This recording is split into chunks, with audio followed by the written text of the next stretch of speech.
Hey guys, welcome back to the channel. This is story about what if Naruto becomes the greatest legend in the history of Shinobis Part 1. Before I start, please do support for more amazing content and comments for Part 2.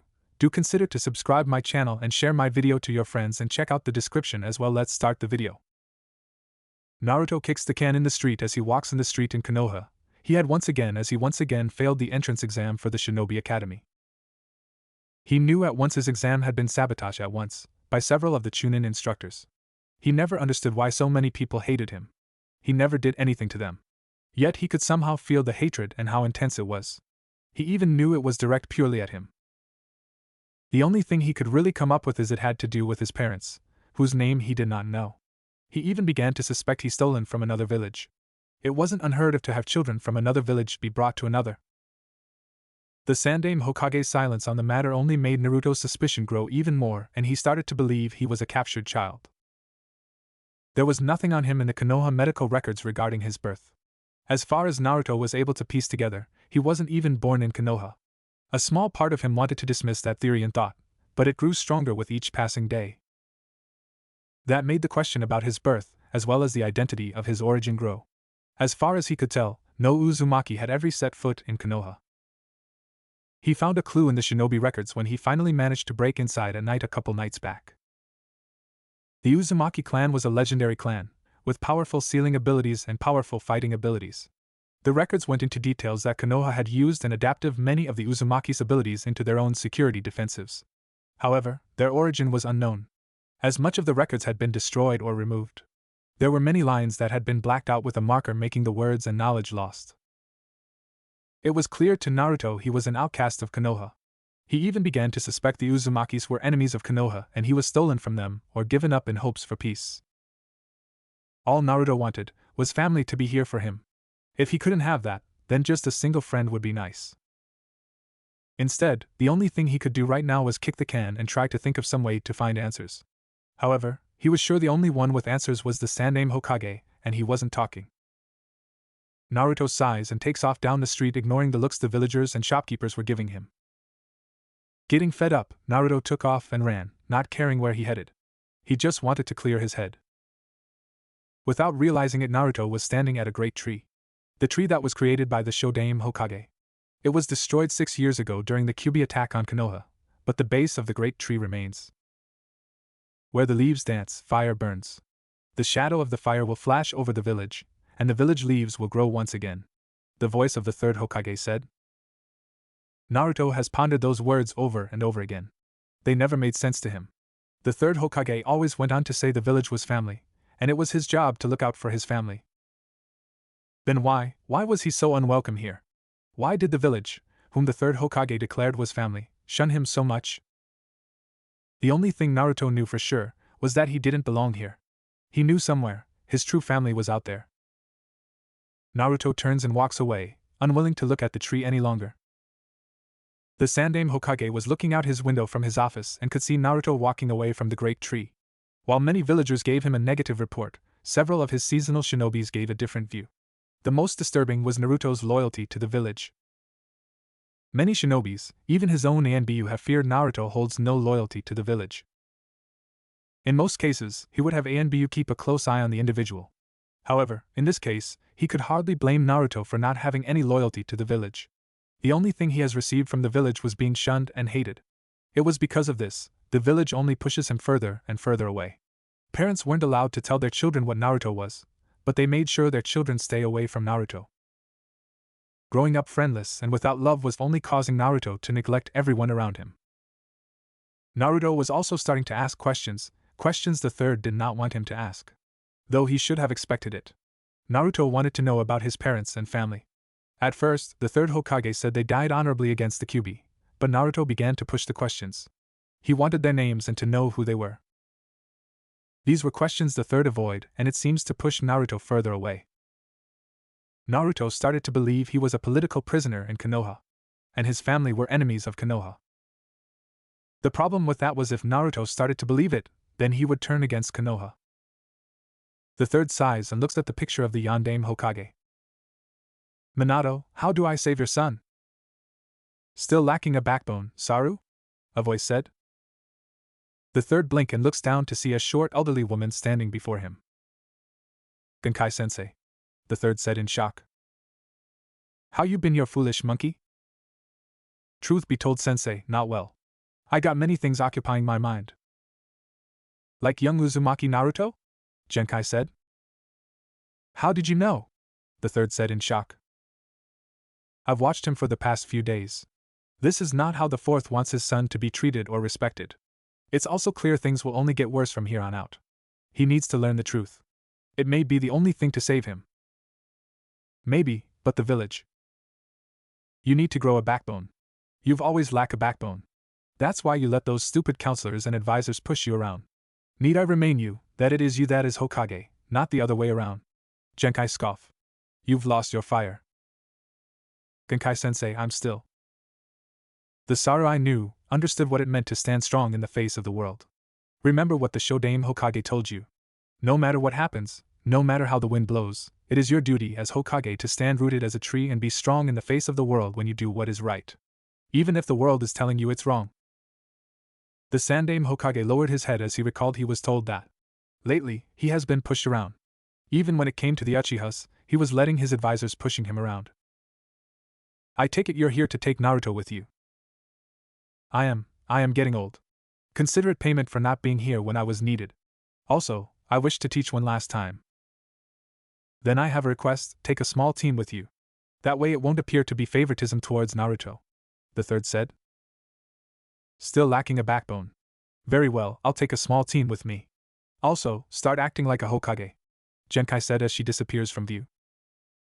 2 weeks later. Naruto was sitting in the classroom. He was surprised when he got his acceptance letter. He thought for sure the third must have done something to allow him to attend the academy. However, because he had the lowest scores, he was ranked last. Or as Inuzuka Kiba said, the dead last. It was a name that stuck with him since he arrived up at the academy. The very best in the academy was Uchiha Sasuke.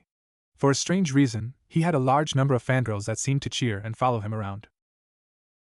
Today Naruto was laying his head on his desk waiting for class to start. Everyone was being so loud. Naruto wished for some peace and quiet. Iruka walks in and silence filled the class. Alright, listen up, today 3 of you are going to get a real treat. A personal training trip for 4 years with the renowned shinobi, Genkai. Iruka said to the classroom. What? The class shouted. Genkai-san, please come in, Iruka said. Everyone watches the door opens and an elderly woman walks in. What's this? She's just an old lady. Kiba shouted as most of the class started laughing. Be respectful, Kiba. Iruka shouted. She has trained the Yondaime and the Sandaime Hokage for years. She is perhaps the only person in the village who can fight the Hokage on even terms. I have decided to train 3 individuals for 4 years. I have watched you all for a week and have chosen 3 who will be my best students. Genkai said. She turns to look at Iruka, who nods his head. Right, I will now announce the 3 lucky students. Uchiha Kyoko. A young Uchiha female raised her head in surprise. Kuchiki Byakuya. There was no real visible reaction, but he too had a look of surprise. And Uzumaki Naruto. This time it was Naruto who was most surprised. He was for sure thought that Sasuke was going to be chosen. Alright, you young whippersnappers, we leave in 30 minutes, so say your goodbyes cause we got quite the hike to go. 30 minutes later they were out the gates and walking the village. What are you going to teach us? Naruto asks. I will teach you the art of chakra, as well as how to act and think like a shinobi. Genkai responded. That doesn't tell us much, Kyoko said. We could have stayed at the academy for that. Byakuya said nothing. His grandfather, the only shinobi other than the Hokage and counselors who was alive during the Foundation era, told him Genkai was a master well respected and very powerful. It was a rare honor to study under her. He told Byakuya to take every lesson seriously and learn as much as he can. Nothing else was said as they hiked through the forest. After nearly 3 hours of walking, they finally reach a dojo in the middle of nowhere. Alright, I know you're tired, but this is a good chance to train. The first thing you're going to learn is how to control your chakra. However, this is easier said than done. The ability to control your chakra while in the midst of a fight is not an easy thing to do, as you must maintain your focus. So I'm going to teach you something you wouldn't normally learn until your genins. That's tree climbing. Sounds lame, Naruto said. Try saying that when you have to get to the top of the tree without using your hands. Genkai turns to the tree and immediately began to walk up the tree with her hands behind her back. The moment she got to the first branch, she hung upside down. As a shinobi, you'll be expected to use chakra like this in the midst of a battle. It's very hard to gather one's chakra in the middle of combat. However, I will promise you this: if you train under me for 4 years, you'll be more than ready to face the world of shinobis. Genkai could only smirk at the disbelief faces of her 3 young students. Things were going to become very interesting in the next 4 years to come. 4 years have passed since Naruto, Kyoko, and Byakuya left with Genkai. While many in the academy have long forgotten about them, their return had suddenly sparked an interesting set of topics. Byakuya and Kyoko had everyone believing had gotten a lot stronger. Naruto, who couldn't even pass the entrance exam, was thought poorly of. "Alright, everyone sits down," Irika said as he began the day's lessons. "Now, I'm sure you've all heard the news, but 3 of your classmates are coming back today. They will already be set as a team seeing how they've worked together for 4 years. It also wouldn't be fair to grade them as they haven't been here to be graded. The dead last will need help the most," Kiba shouted, causing everyone to laugh. The door slides open and silence filled the room as the Hokage came in, followed by 3 kids. Kyoko and Byakuya were barely recognizable as their hair had gotten longer. The most surprising change was Naruto. Instead of bright blonde hair he had in the past, his hair was snowy white. It wasn't as long as the other 2, but still, it was a surprising change. Another surprising change was his 2 whisker marks were gone. Instead, Naruto looks like a serious shinobi. Before he looked gloomy and miserable. Now he was alert and headstrong. The third said nothing as he looks at Naruto and couldn't help but remember what Genkai told him. Flashback. What happened to Naruto? The third asked the moment he got over his shock at Naruto's new look. He was training in the middle of the snow, trying to control his chakra and sense his surroundings better when the snow began to change his hair. It didn't take long for his entire appearance and chakra to change as well. Genkai said with a smile at the third's smug look. "Saru, I have something to tell you," Genkai said in a serious tone of voice. The third gave her his undivided attention. "Uzumaki Naruto will be more powerful than any shinobi in his age group. I predict within the next 10 years, he'll become the strongest shinobi in the region. You should know, become strong so fast means making enemies. Both from other villages, and from within." "He's that strong already?" the third said in amazement.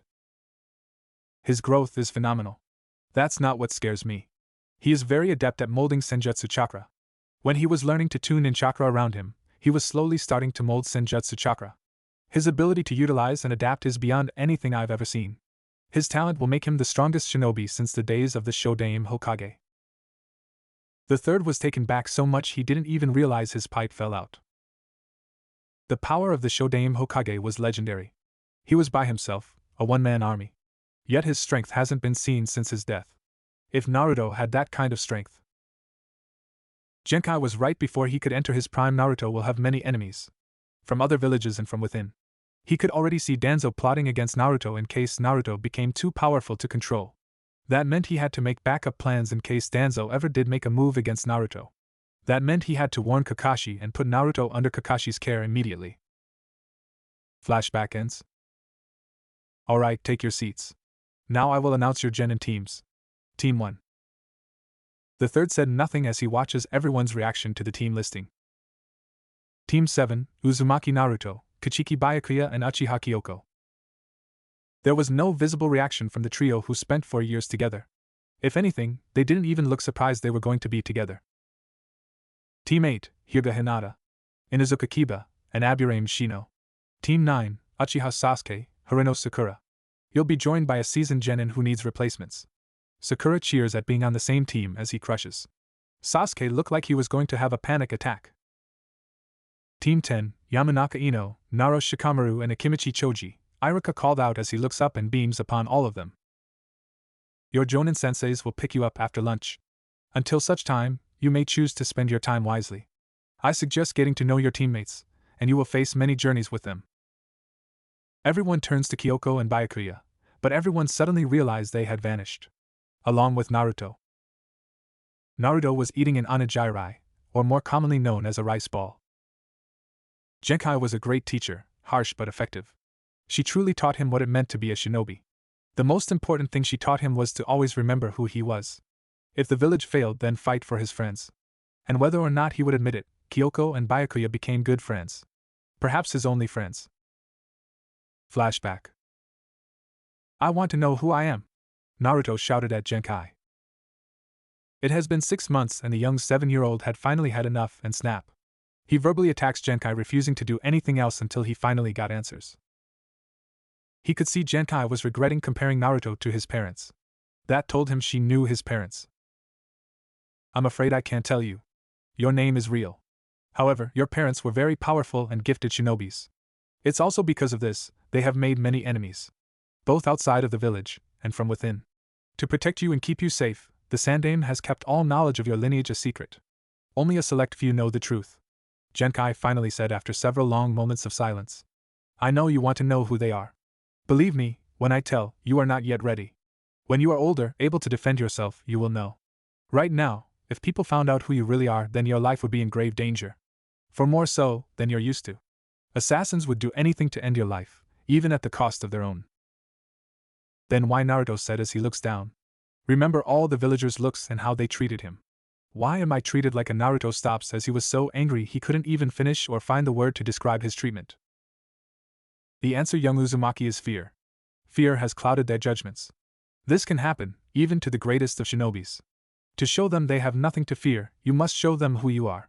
And your deeds and actions will speak more volumes than just words. That is why I took you away from the village. For things to cool down. I was well aware what was going on, and decided to act to save you. What do you mean save me? Naruto asks.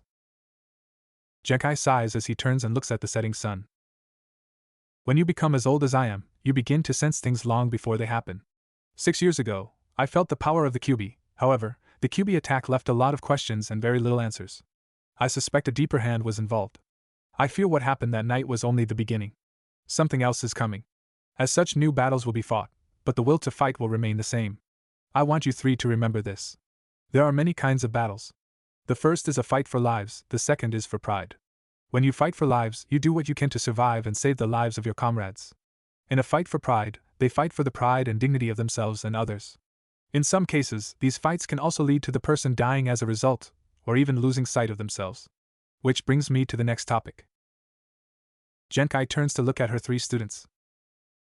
This world is cursed. That is how I see it. It has been cursed for a very long time. Nations create peace, but this peace are nothing more than illusions. Everyone is just waiting for another conflict to happen. Another war to emerge. As such, I have one final warning to you 3. When you look in the reflection, ask yourself this question. Am I proud of who I am? Am I capable of living off what I've done? Do not justify your actions by saying, but I was told but others to do so. You and you alone are responsible for your actions. And your actions reflect your soul. That is why shinobis fall into darkness so easily. They lose sight of themselves and begin to fall within the curse of hatred. A deadly curse that has gripped countless shinobis.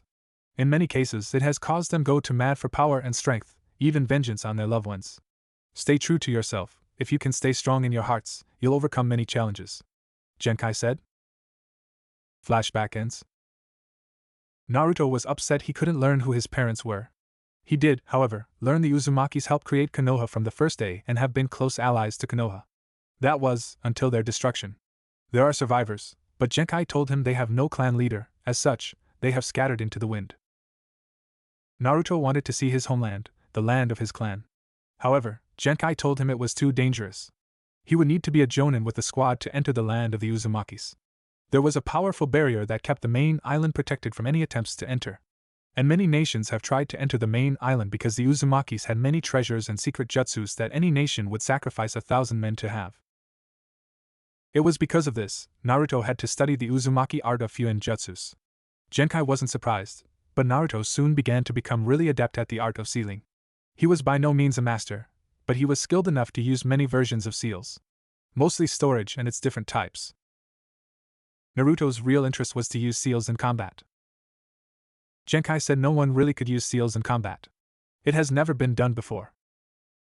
That is why he was already looking into ways to use seals in combat. Hey Naruto, Kyoko said. Naruto looks at her with a blank expression on his face. Are you still seeking answers? Kyoko asks. Naruto's face fell as he looks downward. I'm always looking. I, however, have accepted that I won't get the answers I want today. For the time being, I'll wait. In the meantime, we're about to go on missions and face the world. Kyoko gives Naruto a soft smile before returning to her own meal. 3 hours later. Naruto, Kyoko, and Byakuya were the last ones left in the classroom. The three of them were trying to be patient, but they were starting to become impatient. Their Jonin sensei was late. By 2 hours. Even though none of them were trying to show it, it was starting to really irritate them. Finally, the door opens, and a Jonin walks in with only his right eye visible. Without warning, Byakuya, Kyoko, and Naruto launched their shurikens at the Jonin. He briefly appeared stunned before he steps aside to allow the shurikens to pass and pierce into the wall. That was a rude way to say hello. The Jonin as he looks at the three genin hopefuls. Meet me on the roof in 10 minutes, he said as he disappeared in a whirl of leaves. On the roof, the three genins were glaring at their Jonin sensei. Alright, let's start by introductions, the Jonin said. What are we supposed to say? Kyoko asks. State your names, hobbies, dreams for the futures, and things you hate, he said. Why don't you go first? Naruto said. Me? I'm Hatake Kakashi. I have no intentions of telling you my likes and dislikes. As for my dream, Kakashi looks up as if he was in deep thought. I have many hobbies. So all we found out was your name, Byakuya said. Come on, let's go with you, Whitey. I'm Uzumaki Naruto. I like training, learning new jutsus, and spending time with my friends. I dislike cowards and traitors. My dream is to become the greatest Hokage and reunite my clan and bring it back to its glory days, Naruto said. Kakashi narrowed his eyes. His clan. That's right, he's an Uzumaki. It would make sense Genkai would have told him. It also makes sense, because, with the death of the clan leader Uzumaki Ashina-sama, as well as the death and destruction of their homeland, they drifted into the winds of other countries. If he seeks to reunite the clan, then any village they settle in will gain tremendous power. Okay, next. I'm Uchiha Kyoka. I like some things, with more things I hate. My dream is to avenge my clan and bring justice to the one who took my clan away from me. That's a dark path. I'm Kuchiki Byakuya. My dream for the future is to bring honor to my clan and become its greatest clan leader. We got a one with social problems, a vengeful seeker, and a powerful and unstable kid. This could interesting. Alright, now that we have done that, we're going to do something only the four of us can do. What's that? Naruto said. Survival training. Kakashi watches for their reaction and immediately could tell the three were suspicious of his words. This is not normal survival training. If I tell you you're going to flip, Kakashi said begins to chuckle for a bit. He calms down and speaks in his serious tone of voice.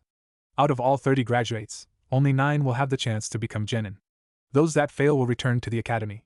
In other words, this is a test that has a 69% failure rate. All 3 got a visible reaction as their eyebrows twitches. Clearly, they were upset. See, I told you guys we're going to flip, Kakashi said with his famous eye smile. Then what was the point of the graduation? Naruto shouted. Kakashi looks at him in surprise as he has never heard Naruto give an outburst or heard of him outbursting. Oh, that? That was to see the potential of those who had a shot at being genin, Kakashi said. Byakuya was starting to shake. He brings his hands up together and tries to calm himself down. Kakashi gets up enjoying his little fun. Now then, the meeting is over. We meet tomorrow at Training Ground 7. Oh yeah, before I leave let me give you one piece of advice. Don't eat breakfast, you're just going to throw it up. Kakashi disappears in a swirl of leaves leaving behind the 3 dumbfold genins. It was 5 am, and Naruto wasn't even awake or had time to get used to Konoha again. Yet he grabs his gear and looks at his tanto. He wasn't sure if he was ready to use it yet but against a jonin. Naruto sighs as he puts on his gear. He still had an hour to get ready, but his training with Genkai had taught him to never take any time of mission or training lightly and come prepared. Even if he didn't know what was to be expected. Half the time, Shinobis were sent into areas completely in the dark. Mostly because unexpected things happen, and that got them killed. Harry walks out his apartment, and quickly goes to the training ground. Kyoko and Byakuya arrived at the same time as he did. After 4 years of training, they all developed the same sleeping habits. 6 arrive and Kakashi has yet to arrive. It wasn't until 8 o'clock and the sun rising in the sky that he finally appeared. Good morning, Kakashi said. I was on my way here when a black cat crossed my path, Kakashi began, but quickly ducks when his 3 students launched their shurikens at him. Alright, let's begin, Kakashi said as he sets down the timer. You have until noon to complete your objective. In this case, you must get these, Kakashi said as he holds up 2 bells. You must get these bells from me before noon. If you don't, I'll tie you to those logs and eat lunch in front of you. At that moment, the 3 students' stomachs growled as they realized why he told them not to eat breakfast. Kakashi's eye smile grew wider at the thought of tormenting his students. Alright, start, Kakashi said. The 3 genins disappeared from view, but Kakashi was able to track their movements well. Even though they haven't said a word to each other, they went their separate ways. They were able to grasp the situation without having to ask questions. Now, how will they approach me? Kakashi wonders as he looks around the apparent empty clearing. The primary principle of the shinobi is to hide their presence from detection. Those 3, their skills are above genin level in stealth. They're hiding well. Now, who will lose patience first and make the first move? Kakashi didn't have to wait long as more shurikens appeared aiming for him. Kakashi sidesteps the attack only to look to his left and sees Naruto attacking him. He's going on my left side, which he believes is my blind spot. Not bad, Kakashi thought as he brings up his hand to block the incoming fist. Naruto recovered in midair and throws a roundhouse kick to Kakashi's face. Kakashi's ducked the blow, but his eyes grew wide when he realized Naruto was removing a hidden weapon. A tanto came from his back as Naruto swings the blade at Kakashi. I knew they would come at me with intent to kill, but this is insane. Genkai-same, what on earth did you teach them? Kakashi grabs Naruto's wrist before throwing him into the ground. Quickly Kakashi sits on him, while keeping his arm locked in place. Taijutsu is 1-3 shinobi tactics. You seem to be fair in it, Kakashi said as he brings up his right hand into this pouch and brings out his book. Flirting Paradise came out to play. One of the key aspects in taijutsu is to never let your opponents get behind you or move faster than you. Remember then, and you'll excel well, Kakashi said as he used his thumb to turn the page. Naruto disappears in a puff of smoke. What, a Kage Bunshin? Genkai-same, why on earth did you teach him a Jonin level technique? Naruto opens his eyes as he reviewed his clone's fight with Kakashi. Right away he knew he didn't stand a chance one-on-one. Now he would wait for Kyoko and Byakuya to fight Kakashi, and they would give their assessment on Kakashi's strength. What Kakashi didn't know was that all 3 of them could use the Kage Bunshin. It was a tactic Genkai taught them when they came face to face with any opponent. If the clone couldn't defeat the opponent, then assess their strength and find a way to overcome the opponent together. It didn't take Naruto long to realize that the test was about teamwork. Naruto already had a general idea how to get the objective, which was the bells. However, he wanted Kyoko and Byakuya to have their turn with Kakashi and see what they thought about the situation. Kyoko rushes forward and attacks Kakashi the moment Naruto's Bunshin disappeared. She knew wasn't as physical as strong as Naruto, but she was agiler. Kakashi never let his right hand remove from the book he was reading, yet she was able to force Kakashi to move to avoid her blow. Kyoko attacks with blinding rage, forcing Kakashi to sidestep her attack. She's not as physically as strong as Naruto, but damn, she's fast. Kyoko spins in midair and tries to throw a kick as a kick at Kakashi. She grins when he blocks it. She immediately started to form some seals. Those seals. She shouldn't have enough chakra. Kakashi realized as she finishes the seals the moment he let her go, and she hit the ground. Katon, Gokaku no Jutsu, Kyoko shouted as she releases the fireball at Kakashi. She could only use it for several seconds before she releases the technique. She was gasping as she could feel ready to disperse. She looks shocked to realize Kakashi-sensei wasn't anyone in sight. She quickly looks around and hopes to spot him. Underneath, Kakashi shouted as his hand reaches out and grabs her left foot. Doton Shinjuzanshu no Jutsu. Kyoko couldn't stop what happened next as she was dragged into the ground. Kakashi appeared in front of her. Shinobi tactic number 2. Ninjutsu, Kakashi said with his eye smile. Kyoko, however, suddenly puffs in smoke in front of him. One of Naruto's? No. When I grabbed her, that wasn't Naruto's chakra but her own. I may not be a sensor, but I know someone's chakra when I touch their chakra. Meaning she can use the Kage Bunshin as well. Genkai-same, you're a monster. Kakashi paused when he realized the morning sky had suddenly become dark. Shinobi tactic number 3, Genjutsu, Kakashi said. Kakashi moved fast and immediately appeared before Byakuya. Byakuya leaps backward and forms a half-seal ram. Leaves started spinning around. He's capable of performing 2 genjutsus at once. These genjutsus are low level, but he uses them so well. Now I see, Naruto attacked me in taijutsu to test my skills. Kyoko tests me in ninjutsu. Byakuya is testing me in genjutsu. Those kids, they're going to be something else. Kakashi forms a ram seal and says Kai. The genjutsu disappeared and Byakuya looks for a brief moment stunned. Byakuya, behind you, Kakashi said. Byakuya looks behind him to see Kakashi with a rat seal, and the leaves started spinning like a vortex. Byakuya immediately forms a ram seal and begins to control his chakra flow. However, the genjutsu was stronger than he anticipated and he started to move slowly. Kakashi narrowed his eyes when he realizes Byakuya wasn't subdued to his genjutsu. Granted, it was stronger than most fresh academy students could handle, but even natural-born genjutsu users like Kurenai wouldn't be able to handle it fresh out of the academy. Kakashi leaps down and kicks Byakuya's feet. Just as he suspected, the moment Byakuya hit the ground, he disappeared in a puff of smoke. Another Kage Bunshin. Genkai really doesn't do favorites. I should have expected this when Naruto revealed the Kage Bunshin to me. Kakashi paused as he begins to scan the area. All three are heading together. Now, what will they do? Naruto lands as quietly as he could on the ground as Kyoko and Byakuya lands next to him. As we suspected, Kakashi-sensei is strong, Naruto said. We can't beat him. Just judging my battle with him, he was clearly toying with us. Meaning he's not taking us seriously. He can rip us apart even if we go at him together, Kyoko said. However, that's what becomes many shinobis' undoing. Remember, Genkai-sensei always told us, shinobis who begin to relax and take things easy always end up defeated. Byakuya replies. The objective is clear, we have to get the bells. However, Kakashi isn't taking it seriously because if he does, then we won't graduate.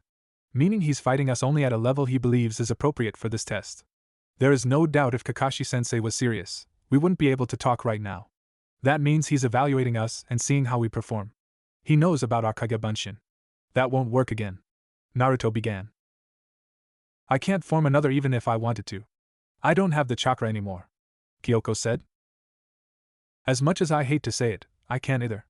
My clone wasted a lot of chakra with just those 2 genjutsus, Byakuya also said. Byakuya, can you still cast a genjutsu? Naruto said. Yeah, but Kakashi-sensei will notice it right away. My genjutsus don't affect him, Byakuya said. I could perform it. My genjutsus are stronger, Kyoko said. Naruto shook his head. I got a plan. If you guys can think of a better way, then say it. Just hear me out, Naruto said. It took only a minute to explain his plan. So you're going to be the decoy. That's not a bad plan. However, are you sure it will work?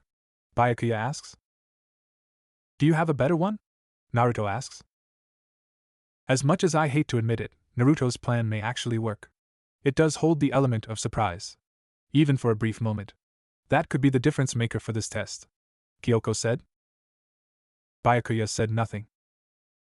I can't think of a better way. Alright, we'll do it, Byakuya said. Alright, let's go, Naruto said as the 3 of them disperse. Kakashi immediately felt something wasn't right. The 3 of them separated. No, I can't detect 2 of them on genjutsu. Smart kids. Does that mean? As if on cue, Naruto appeared with 3 Kage Bunshins. Well, I'm not surprised you can make more than one, Kakashi said. However, with your chakra levels, you can only hold it for about 2 minutes. Are you sure that is why to beat me? Kakashi watches Naruto's reaction. He just grinned like a goofy 10-year-old. Naruto and his clones begin to form hand seals as they charged at him. Henge! All the Narutos shouted. Kakashi eyes open wide when the smoke cleared. Naruto had changed into characters from Flirting Paradise. Naruto immediately began to say lines from the book, all while acting it out in front of him. Spoilers. No! Kakashi claps his hands over his ears and shuts his only visible eye. Kakashi opens his eyes when he heard the sound of bells ringing. Opening his eyes and looking at the trio, Kyoko stood there with the bells along with Byakuya, who was grinning for the first time. Naruto, however, how the biggest grin of all. Okay, spill, how? Kakashi said. He wanted to hear how they could have pulled it off so well. Simple, we observed you, Kakashi-sensei. You pulled out that book and said you really wanted to know what happens next. Meaning you haven't read the book yet. That's all it took for me to create a distraction. Byakuya used his remaining chakra to cast a genjutsu on me to mask my approach on you from behind. If I had come running normally, you would have heard me, meaning Naruto's distraction would have been wasted. While the genjutsu was cast to mask my sound, Naruto waited until I was within striking distance to create his henge. Kyoko said. From there it was simple, you merely made the mistake of keeping all your attention on Naruto when there was 3 of us, Byakuya added. Naruto used himself to distract me and keep attention on him, while Kyoko attacks me from the rear with Byakuya supporting her. That's teamwork you don't find in genins. Chunins and jonins, but that take years. These 3, they're really going to be something one day. You're the first team to ever get the bells. I've been testing genin hopefuls for 6 years and you're the first to display teamwork so well. That is what this test was about. Teamwork. In Konoha, we value the lives of our comrades as much as our own. Individual skills are important. However, working with others is just as important. That means when you put on that Konoha forehead protector, you are a team member of the village. I want you 3 to follow me, Kakashi said as he leads them to the fire memorial stone. I want you 3 to look at these names. These are the names of heroes who died in the line of duty for the village. Their names are written on here, as a reminder to all who crosses their path, that they are not forgotten. That we honor our comrades both in life and in death. The swirls on my jacket, Kakashi said as he points to the red swirl in the middle of his back, is a symbol to our allies and comrades. That we respect and honor you. You're not just a shinobi of a Konoha, but you're a part of the great tree that supports everyone and guards them. That is what being a Konoha shinobi means. The 3 said nothing as they stared at the memorial stone. Remember, those who break the rules are trash. However, those who disregard their comrades are worse than trash. Kakashi said, quoting Obito's words. Yash, that ends today's lessons. From now on, you 3 are genins of Konoha, Kakashi stated with a nice smile. Obito, you would be proud. Your teachings have left their mark on the next generation. Kakashi walks in the Hokage office. While he was well known for being late, there were some things he was never late for. One of them was meeting the Hokage. When the Hokage asks you to show, you show. Kakashi understood this and respected this. Kakashi, good, you're the last one to arrive, the Sandaime Hokage said as he lets out a puff of smoke before putting his pipe back in his mouth. Did everyone give their report? Kakashi asks. They did. Kurenai, Asuma and Hayama have all passed their genins. My team pass. They showed excellent teamwork and cooperation with one another, Kakashi reported. Silence filled the room that you could hear a pin drop. You pass a team? You, Kurenai said in surprise. Is it really that hard to believe? Kakashi asked as he started to feel nervous. Hokage-sama, there has never been 4 teams that have passed. Should we hold another test too? Hayama began. What's done is done. No point of making the genins redo the test. I'm willing to bet they want to enjoy their success, the Sandaime said. Kakashi, remain behind, I want to hear about your team's success. Everyone else turns around to leave. Well? The third asked the moment the door was shut. They will become strong. Especially Naruto, it's hard to believe he can use his chakra so well at his age. Naruto will become strong, we knew that from the beginning. What of the other 2? Kyoko could become the fastest shinobi of her generation. Byakuya may not look like it, but he's a trickster. He always thinks 3 steps ahead. Even though he's a kid and lets himself be one, he remains serious when he needs to be. The 3 of them could become the next Sannin. That's quite the claim. Go out and enjoy yourself with your new team. Also, keep a close eye on them. You know as well as I do, they will make many enemies inside the village. I'm aware, Kakashi said as he disappeared in a puff of smoke. The third sits back in his chair. Danzo, what are you up to? Why have you been silent for so long? The third knew Danzo couldn't defeat him. That's what made him so frustrated, was that he was stronger than him. He doubts he would face assassination attempts soon. However, Danzo hasn't done anything lately that made him wonder what he was up to. Especially with Naruto's return. Kakashi walks through the street thinking about his own time with Team Minato. There was so much he did wrong, he was determined not to let his mistakes repeat with his team. Yo! My eternal rival!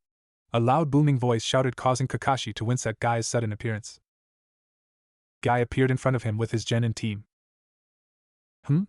Did you say something? Kakashi said. Damn you, Kakashi, and your hip attitude, Guy said. What do you want, Guy? Kakashi asks. Are the rumors true? You took a genin team, Guy said. Yeah, I'm about to meet them for curry, Kakashi said, wishing he had it. Yash, my team will join yours, Guy shouted. You know how important these moments are, Kakashi began.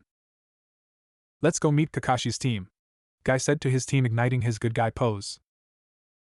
Kakashi sighs, knowing he couldn't stop Guy from joining on his team meeting. You're late, Naruto stated. Sorry, but I ran into a comrade who insisted on joining, Kakashi stated as Guy and his team walk in. Yo, Kakashi's pupils. How are you on this youthful day? Guy said. The trio looks at him as if he had grown a rather large head. They're not really talkative, Kakashi said as he sits down and looks at his menu. Meet my students, Guy shouted. Lee, Niji, and Tenten. The trio said nothing as their meals had arrived and they turned their attention to their food. Guy, Kakashi said, as his food arrived. You know these moments are special for a team. Guy paused then started laughing. Of course, my eternal rival. The next time we meet, my pupils will destroy yours, Kakashi, Guy said before he walks off laughing. The students all wave goodbye except the Hyuga, who glared at them before he scoffs and walks away. Eternal rival? Naruto said once Guy's team was gone. He's been chasing to beat me ever since we were kids. He's always been persistent. Now let's eat, Kakashi said. Hey sensei, Kyoko asks. What is it, Kyoko? Kakashi said. What type of missions are we going to be doing? Kyoko asks. You're rookies, so it won't be anything intense. Basically, you'll be doing chores around the village and improving your skills. Only until you've proven capable of handling yourself that you will be given better missions to suit your skills, Kakashi said. It better not be boring. We've been training for 4 years to do something serious, Naruto said. You're going to have to take it slow and work on your teamwork before you get any serious missions. It will take time, but you'll get there, Kakashi said. These kids, Naruto and Kyoko, have seen hell before, but they've never fought in hell. They will be the quickest to adapt to the shinobi life. Byakuya is good discipline, and they're capable of becoming great. Each team is created for the purpose of a role. If I was to take Guy's team, they would be a heavy combat team. Kurenai's team is a recon team, while Asuma's team is an intelligence and backup team. This team can become an all-rounder type, capable of combat, intelligence gathering, and recon, Kakashi thought with a smile. A team like this hasn't been assembling since Minato-sensei's team. Nothing much was said as Kakashi watched his 3 students talk happily about being shinobis. Thought he was going to regret the bill they were going to rack on him as they ate a lot of food. Naruto walked home after saying goodbye to Kyoko and Byakuya. In front of his door, he notices a Chunin standing there. One of the academy's students. Uzumaki Naruto, I'm here with a mission for you, the silver-haired Chunin said. What is it? Naruto asks. The village council doesn't believe you deserve to be a genin after being away from the village for so long.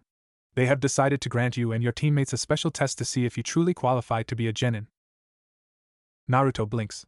He knew the council didn't like him, but this was new. What do I have to do? Naruto asks. Your teammates are being met with other Chunins and are giving their own assignment. Your assignment is to steal the village's scroll of sealing and meet me at a rendezvous point near the outskirts of the village. You have until midnight to complete your task. What's your name? Naruto asks. Mizuki. Naruto narrowed his eyes while looking at Mizuki, who was smiling at him. Something in his gut was telling him something was wrong with this mission. But the only way to know for sure what was going on was to do the mission. He would have sought Kakashi-sensei, but he didn't know where Kakashi-sensei lived. Later that night, the Hokage was standing before a group of Chunins and Jonins that came to respond to the unexpected theft. Hokage-sama, you've been warned the demon brat is no good. Now here's the proof. Give us permission, a Jonin shouted. Hokage-sama. Enough. We don't have intelligence regarding the reason behind this theft. Bring Naruto to me at once. What is going on? This isn't like you, Naruto. Naruto was speeding towards the forest where a small cabin was in the woods. Naruto looks around to see Mizuki, but he was nowhere to be found. Naruto opens the scroll and could see some jutsu's formula were on the page. Kage Bunshin no Jutsu? Naruto said. He already knew the jutsu, but he continues to read it. What he read made his eyes baffle. About the Kage Bunshin's special ability. He realized it was defiantly going to be useful when he was training.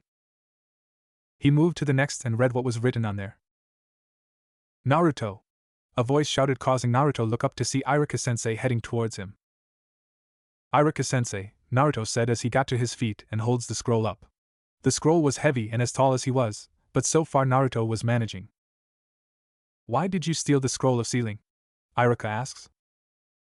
Naruto blinks as he looks at Iruka.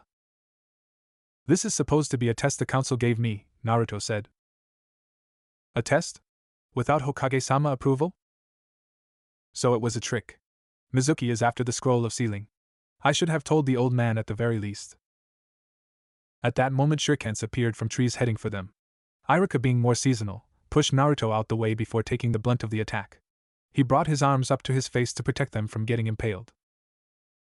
Mizuki jumps down on the lower branch with two large Fuma shurikens on his back.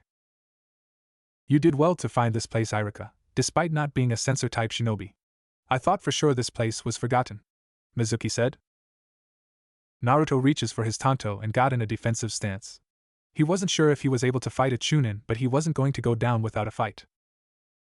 Well, it seems like my plan has been ruined. But it doesn't change anything. The scroll of sealing will be mine, Mizuki shouted. Mizuki looks from Iruka to Naruto. Did you know, Naruto, that Iruka is like the rest of the villagers? They want you dead, Mizuki said. Naruto said nothing as he knew Mizuki was trying to distract him and get him discouraged. Do you want to know why? Mizuki suddenly said. Naruto looks up and stares at Mizuki. As much as he tried to block out Mizuki's words, it finally looked like he was going to get some answers. He tried to block it out, but it was hard. He was giving in to temptation. 10 years ago, the Kyuubi attacked our village and brought the shinobis of this village to its knees. The Yondaime Hokage managed to defeat the Kyuubi. Do you want to know how? Naruto head pops up. He has heard the story many times. However, the clear details on how the Kyuubi was defeated was never told. All he knew was the Yondaime Hokage managed to stop the beast. That's where it ended for him. Details on how it happened were never told. Stop it, Mizuki. You know it's forbidden, Iruka suddenly shouted. His body. That's because the Yondaime Hokage sealed the beast inside you, Mizuki shouted. His words hit Naruto hard as he came to the realization what Mizuki's words meant. Now do you understand? The Yondaime Hokage couldn't defeat the monster, he merely made a new one. In other words, you are the nine-tailed fox. Naruto could only stand there as the realization was setting in. He was the reincarnation of the Kyuubi, merely trapped in human form. That meant he was destined to become the ultimate evil of the world. He would kill his friends and destroy the village and wreak havoc and destruction upon the world. Once I kill you, the village will recognize me as the village's greatest hero, Dai Kyuubi, Mizuki shouted as he grabs his Fuma shuriken and throws it at Naruto. Naruto! Iruka shouted. The Fuma shuriken hits Naruto in the chest, causing Iruka to open his eyes wide in shock. Naruto and the scroll of sealing disappeared in a puff of smoke, leaving behind a stump in his place that was impaled with the Fuma shuriken. What? When did he use the Kawarimi no Jutsu, substitution no Jutsu? He should have been in a state of shock and not be able to weave signs. Don't tell me, he's skilled enough to use the Kawarimi without weaving signs, Mizuki thought with frustration as he grins his teeth. His presence has also vanished without a trace. That's impossible, no genin can hide so well. Not even the monster fox. Where did his evil presence go? Mizuki thought as he jumps up and vanishes into the trees. Naruto was panting as he was holding the scroll and trying to hide his presence. For the first time, he wasn't sure what to do. The truth was in front of him, and he was scared. He's never been so scared in his life before. Not even when the villagers chased him around trying to kill him. A noise startled him as he looks through the bush to a replica of himself, and an Iruka on the ground. Iruka disappeared in a puff of smoke and Mizuki appeared with Naruto disappeared to reveal Iruka. Why do you defend him, Iruka? Isn't he the monster that killed your parents? Mizuki asked without a care in the world. That is true. The Kyuubi did kill my parents. And for 10 years I blamed Naruto for their deaths despite the fact he wasn't at fault. That was my mistake. Naruto is a shinobi of Konoha. You know our ways, Mizuki. We never leave a comrade behind, Iruka said with a smile. That ideology is pathetic, Iruka. You've seen the harsh world. This is a world where it's survival of the fittest. The strong eat the weak. And I will do what it takes to come out on top, Mizuki shouted. Then you don't mind fighting me, Kakashi said behind Mizuki. Mizuki's eyes open wide as he slowly turns around to see Hatake Kakashi standing there. And he wasn't standing alone. He looks around to see a team of ANBU in the trees. Naruto's eyes would have popped out of their socket from his eyes. He didn't even sense Kakashi-sensei or the ANBU approach. And he was a sensor type. Genkai's words were true. There are several types of sensor types. Some can feel chakra from miles. There are those who can detect chakra and its pathways. There are those who can see chakra. However, as there are those with the gift of sense, there are those with the gift of conceal. The ability to hide their chakra from sensors. Konoha is a village with many people capable of both sensing and concealing. However, be wary of Kirigakure Shinobis. They're the best at concealment. The best defense against them is Konoha's Hyuga clan Byakugan. Sensor-type Shinobis are valuable. However, you can't truly rely on your sensing in many situations. Uzumaki Naruto, a man said as he jumps down. He had an ANBU mask on with red and green markings. A woman with long purple hair with a line under her eyes along with a line between her forehead appeared next to him. Naruto quickly brings out his tanto and holds it in front of him. After what Mizuki told him, he didn't know who was a friend from foe. We're here under Hokage-sama's orders. Rest assured, we know what has transpired here. Hokage-sama has already been told. However, we need to take the scroll of sealing back. Or you will be punished for stealing it in the first place, the man said. The woman grabs the scroll of sealing and Naruto made no motion to stop her. Hokage's office. I see everything has calmed down, the Sandaime Hokage said as Naruto stood in the room with Kakashi and the ANBU. Is it true? Naruto asks. The third looks at Naruto with a hard look. Mizuki may not have fully understood what he told you, but yes, it's true. That night, the Yondaime Hokage sealed the Kyuubi inside of you. Then I am the monster reborn, Naruto said with his head down. Naruto, the third said. He holds a kunai and a scroll in his hand. This kunai is the Kyuubi, and the scroll is you. If I sealed the kunai inside the scroll, does that mean the scroll is the kunai? No, it's still a scroll with a kunai sealed inside of it, Naruto answers. He learned that in his first week at the academy. Exactly. The same is said about you. You may have the Kyuubi sealed inside of you, but you are not the Kyuubi. I did not want to tell you this until you were older. You were far too young to carry such a burden, yet you carry it. I wanted you to have a happy life without knowing the burden you carry. Perhaps I was being a fool. That's why I let Genkai-sama take you away. To give you some peace outside the village. Why was I chosen? Naruto asks as he clutches his fist. I cannot tell you that, at least not today, the third said. Why? Naruto shouted. I'm sure Genkai-sama has already told you, but your mother and father were powerful shinobis. They made many enemies, both outside the village and inside the village. Understand, for your safety you cannot know, not until the day comes when you can defend yourself.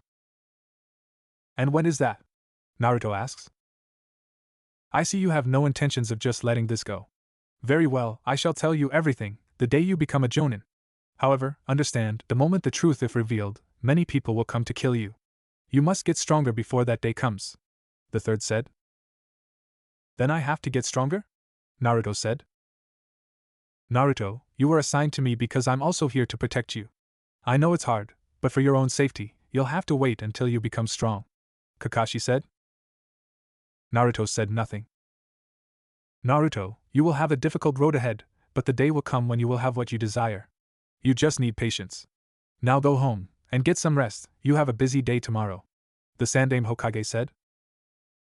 Naruto nods his head and turns to walk out the room. It was just hard to grasp the reality of the Kyuubi sealed inside of him. However, he was going to show everyone, he was Uzumaki Naruto and not a monster fox.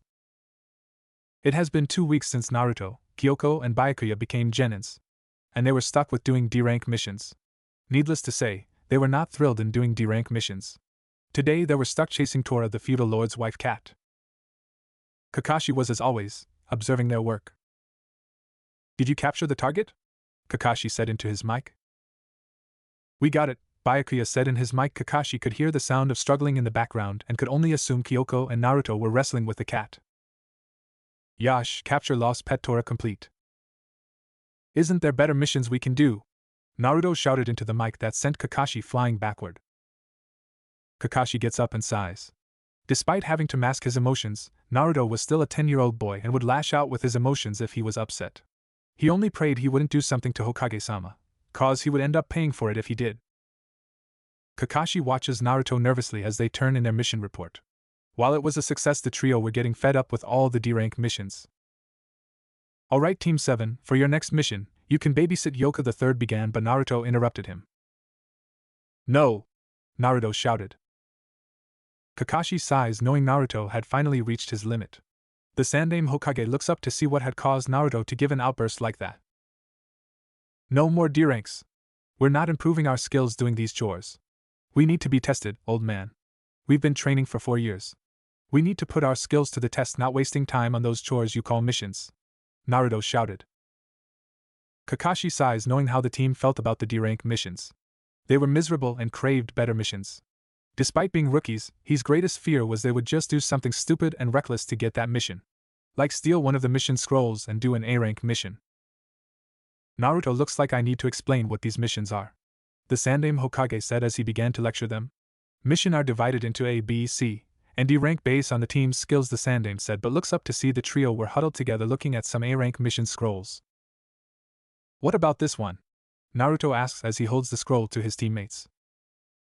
This is a B-rank, Naruto. Choose something better, Kyoko said. What are you doing with the mission scrolls? Irika shouted in shock. Trying to find a mission that suits our skills. We're busy, Naruto said as he opens a new one. The one he opens was an A-rank mission. How about this? Assassinate some Shinobis in Bear Country that is causing trouble, Naruto said. Do you even know how to get to Bear Country, Naruto? Byakuya asks. We'll find it, Naruto said with a grin. Then we got our mission, Kyoko said. Absolutely not. The Sandaime Hokage shouted. We're going, old man. See ya, Naruto said as the trio turned around. I cannot let you take that mission, the Sandaime Hokage shouted. We want better missions. You can't stop us, old man. Sorry, Hokage-sama, Kakashi said nervously. Those three will take that mission if Hokage-sama doesn't give them a slightly better mission than the D ranks.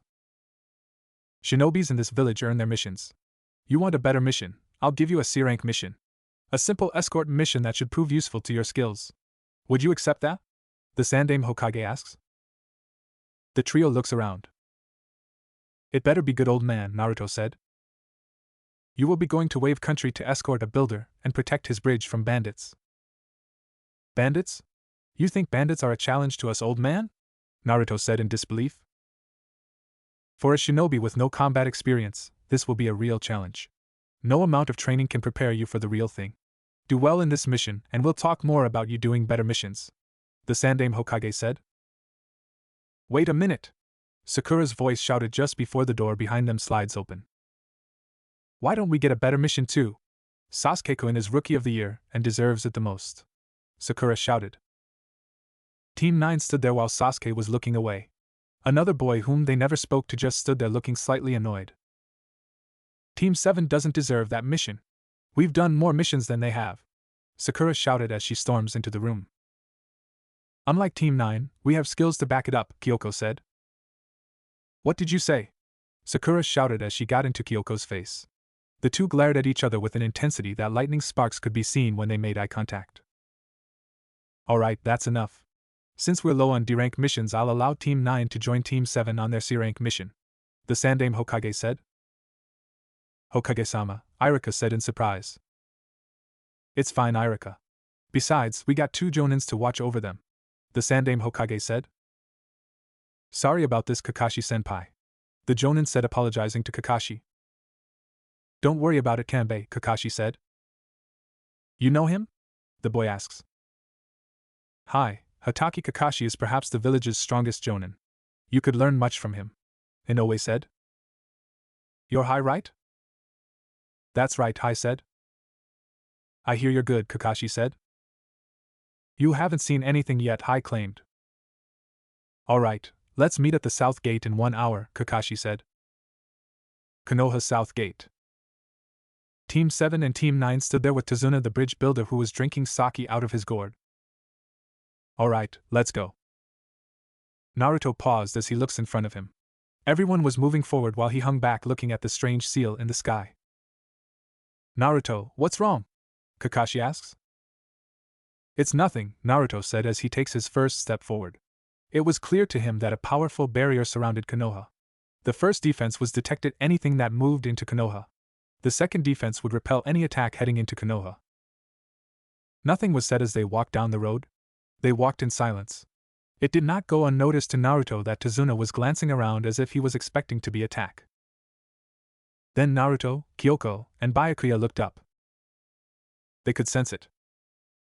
Ahead of them were two powerful chakra-type users hiding in a puddle of water. Near the edge of the forest was about 12 bandits. Naruto narrowed his eyes. This wasn't a coincidence. It was clear who was the target. However, Kakashi and Kanbei made no motion that they were alarmed by the attackers. Slowly they walked closer and moved past the puddle. Naruto kept his senses on high alert. That's when the attack came. The two shinobis attacked Kakashi and Kanbei, ripping them to shreds with their chain. The moment the two jonins fell, the men from the forest jumped up and attacked them. Kyoko, however, made some seals and formed her family signature. Katan, Gokaki no Jutsu, fire style, fireball technique, she cried out. By the time the bandits had time to register what she said, a giant fireball was released heading straight for the center of the group. Several members screamed as the fireball engulfed them. Naruto looked at them carefully. It's clear that they've had some chakra training. However, they've never really fought against a shinobi before. This wasn't uncommon for rogue shinobis to teach bandits how to use chakra, but they made sure the level they posed didn't threaten them. Naruto forms some hand seals but stops as some shurikens were launched at him. He leaps up and quickly eyes the situation. There were still those two shinobis left, and about 4 bandits remaining. Naruto charges at the bandits, hoping to lure the two shinobis with him. The problem was they were faster than he was. Naruto removes his tanto and cuts the first bandit in front of him. Shit! Naruto cursed as he looks behind him. The two shinobis ignore him and were heading straight for Tazuna, who was guarded by Sakura, who was holding a shaky kunai. It was clear she was afraid. Byakuya moves to intercept them. However, it was clear he wasn't going to make in time. A shuriken hits their chain, piercing the ground, causing their movements to stop. Sasuke and Kyoko both appeared above them and kicked them in the face. The blow only knocked them back and didn't knock them out. Instead, they both disconnect their chain from their gauntlets and rushed forward. If Sakura was scared before, it was nothing like she was showing now. She was visibly shaking from head to toe, unable to think straight. Sasuke moved in front of her, ready to defend his teammate. Byakuya and Kyoko moved to intercept them from behind. Before anyone had time to register what happens, both shinobis were in a headlock by Kakashi. Kakashi-sensei, Naruto said as I was busy tying up the remaining bandits. Good job, Naruto, Kyoko, Byakuya, Kakashi said with his famous eye smile. Even though we did well in our first battle, it's clear that we were outmatched by those two. Kakashi-sensei knew they were there. Yet he only intervenes once he confirms who they were really after. How did you know? One of the shinobi said. It hasn't rained in weeks, so there would be no puddle. Also, I need to know for sure who it was you were after, Kakashi said simply. The two looked surprised to hear his words, almost as if it finally dawns on them their mistake. Kanbei, did you get word to the village? Kakashi asks. I did. Inbyu should be arriving soon to pick these two up, Kanbei replied. Remain behind to make sure they don't escape. These two are the Demon Brothers, former Chunins of Kirigakure. They're also known for fighting till the end for the right price, Kakashi stated. Kakashi turns to Tazuna, with a hard-eye glare. It was enough to make the man gulp. Why don't you tell us from the start what is going on? It's a long story, Tazuna said. Then talk. Can't we walk and talk? Tazuna said nervously. Kanbei, you stay here. I'll take your students and meet you ahead, Kakashi said. Understood. Naruto walks forward with his head down. So they were Chunins. I'm still not strong enough. I need to become stronger if I want to become Hokage. Kakashi-sensei took them down without any trouble and in a split second. My country has been overrun by a terrible man, Tazuna said, bring Naruto to the present. He brought in rogues, ninjas and bandits to quickly overthrow our country's militia and has ruled it with an iron fist for the past 2 years. Tazuna began. Naruto said nothing as he listens carefully. He quickly absorbed all economy and has crushed all hope. So, who is this terrible man? Kakashi asks. His name is Gato. Gato? From Gato Industries? He's one of the richest men in the world. He's also in charge of marine shipments, isn't he? Kakashi said. Yeah, at least that's how he appears on the surface. In truth, he's an underworld crime lord. He brings in shinobis and bribes to take over countries like Wave to get what he wants. The money I gave your village was all the country had left to offer. Even our daimyo has been tapped dry. In truth, this would be more of a B rank or an A rank. But we don't have the money to offer such a mission. However, I'm trying to build hope. I'm building a bridge that will connect our main island to the mainland. It would mean a trade could reassume in our country. However, Gato doesn't want such hope to exist. He has sabotaged and even gone to great lengths to threaten my employees, Tazuna said. We would have made compromises, Naruto said. Naruto no baka, don't speak of things you don't understand, Sakura shouted. Shut up, Sakura. Tazuna, if you wanted Konoha to remove the problem, we would have to ask for trade agreements with Wave to make up for the mission cost, Naruto said. That makes a lot of sense. Everyone was thinking. Nothing else was said as they walked forward towards Wave Country. It felt time went more quickly as they reached the shore of Fire Country quickly. Tazuna, a man said wearing a hood. Yo, Tazuna said. They all got in the boat and sailed across. If Gato is as powerful as Tazuna said, then money would be the main weapon. That would mean he would send a Jonin-level shinobi against us since the Chunins failed. Kakashi thought the moment they reached the main island. Being an experienced war veteran, Kakashi's senses were on high alert, warning him that he had stepped into enemy's territory. Kakashi eyed the surrounded landscape carefully. We're being watched. Kakashi realized the mist was concealing his watcher's presence. They had been walking for quite some time without saying a word. They just walked in silence. Naruto's senses picked up a slight detection ahead and tossed his kunai at the bushes to his right. He heard his kunai hit the tree bark. Naruto no baka!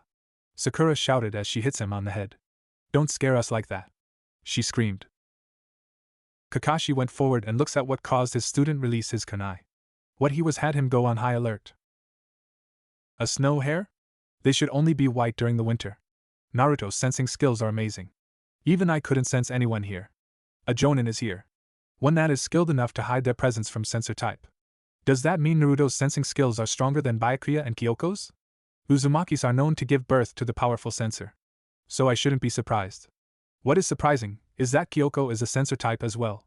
Sensor type Uchiha are born once in 1,000 years. Though the last known Uchiha sensor was Uchiha Madara. Is Kyoko going to follow Madara's path? Kakashi was broken out of his train when he heard a strange sound in the wind. Everyone, get down! Kakashi shouted. Naruto grabs Tazuna and hits the deck as a large blade passes them overhead. A figure drops down using the Shunshin no Jutsu, body flicker technique, and stares at the group. Nothing was said as everyone just stares at him. Well, if it isn't Momochi Zabuza, the rogue shinobi from Kirigakure, Kakashi stated. Naruto, Kyoko took a defensive stance. Byakuya looks at Zabuza carefully. Sakura looks petrified at the thought of a strong shinobi appearing. Sasuke and Hai both look somewhat excited. If you're our opponent, then that means I'll have to use this, Kakashi said as he lifts his forehead protector up. His left eye opens to reveal a red eye with 3 tomos. A Sharingan, like Kyoko's? Oh, so you're the famous Sharingan no Kakashi. Sorry, but I have to insist you hand over the old man, Zabuza said. Get in the Manji formation, protect Tazuna. That's your mission, Kakashi said. Kakashi-sensei isn't a Uchiha. Using the Sharingan on a non-Uchiha body can be heavy on the body and chakra. Can Kakashi-sensei use the Sharingan well enough in battle before his opponent can defeat him? Naruto thought. The mist started to pick up, making the area dense with visibility. When I was in the Kirigakure ANBU Black Ops, I carried with me a bingo book. Information regarding Hatake Kakashi was put in there. The man who has copied more than 1,000 techniques, Sharingan no Kakashi. Sakura looks amazing to hear Kakashi was a splendid shinobi. Sasuke was looking stunned at the sight of a Sharingan. Let's end the chit-chat here, I'm supposed to kill that old man.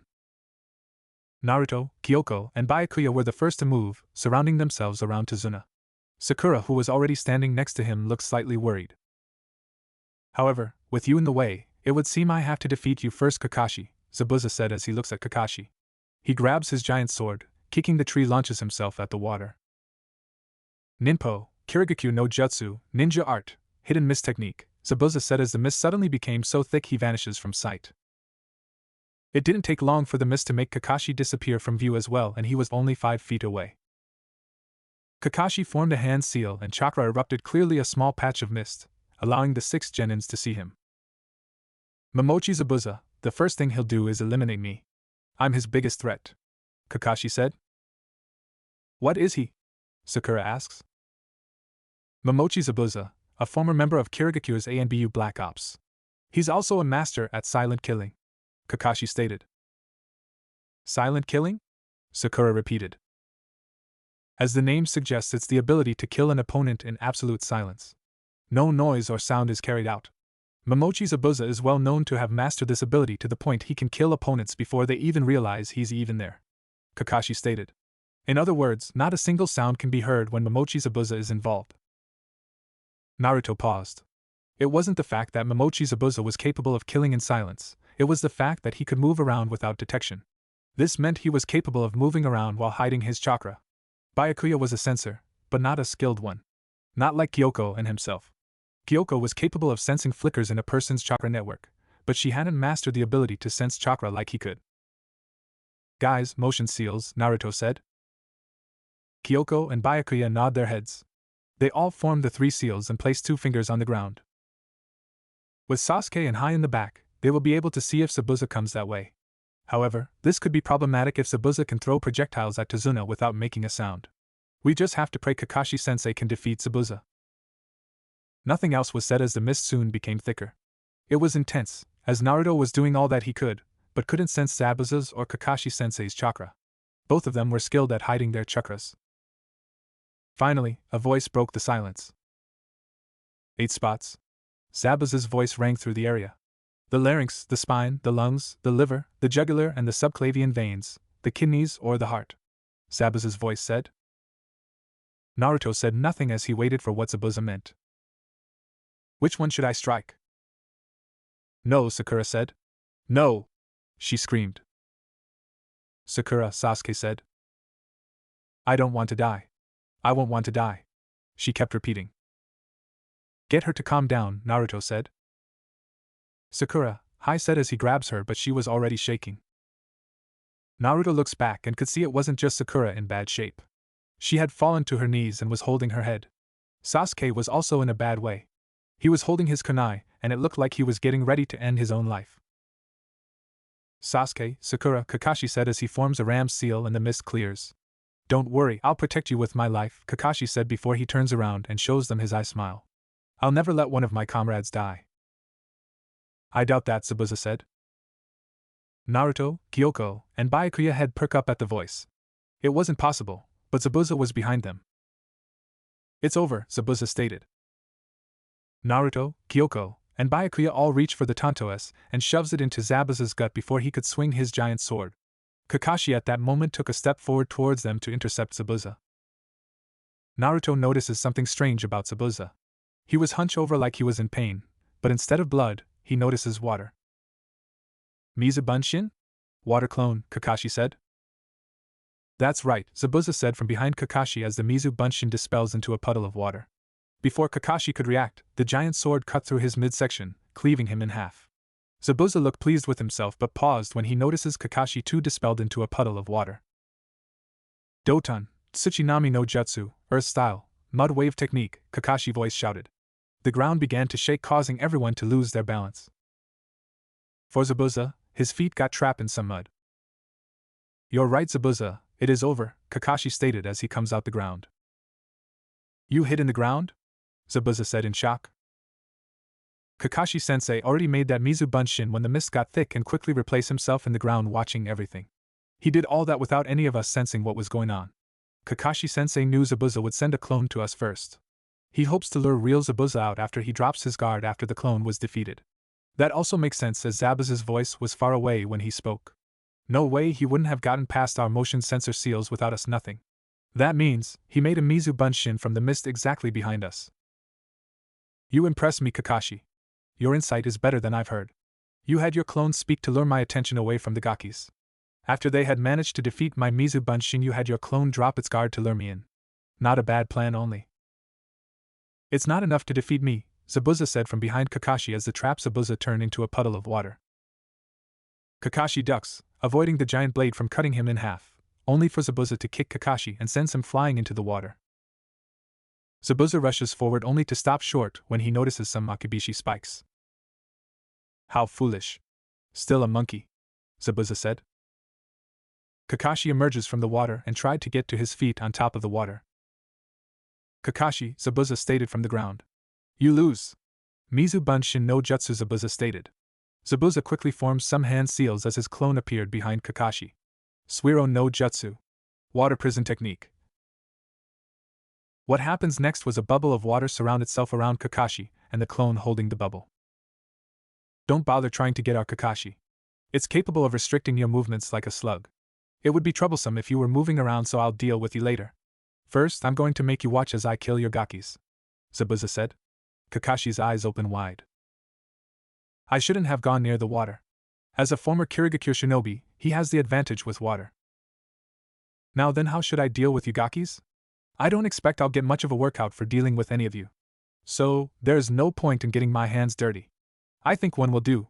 Mizu Bunshin no Jutsu.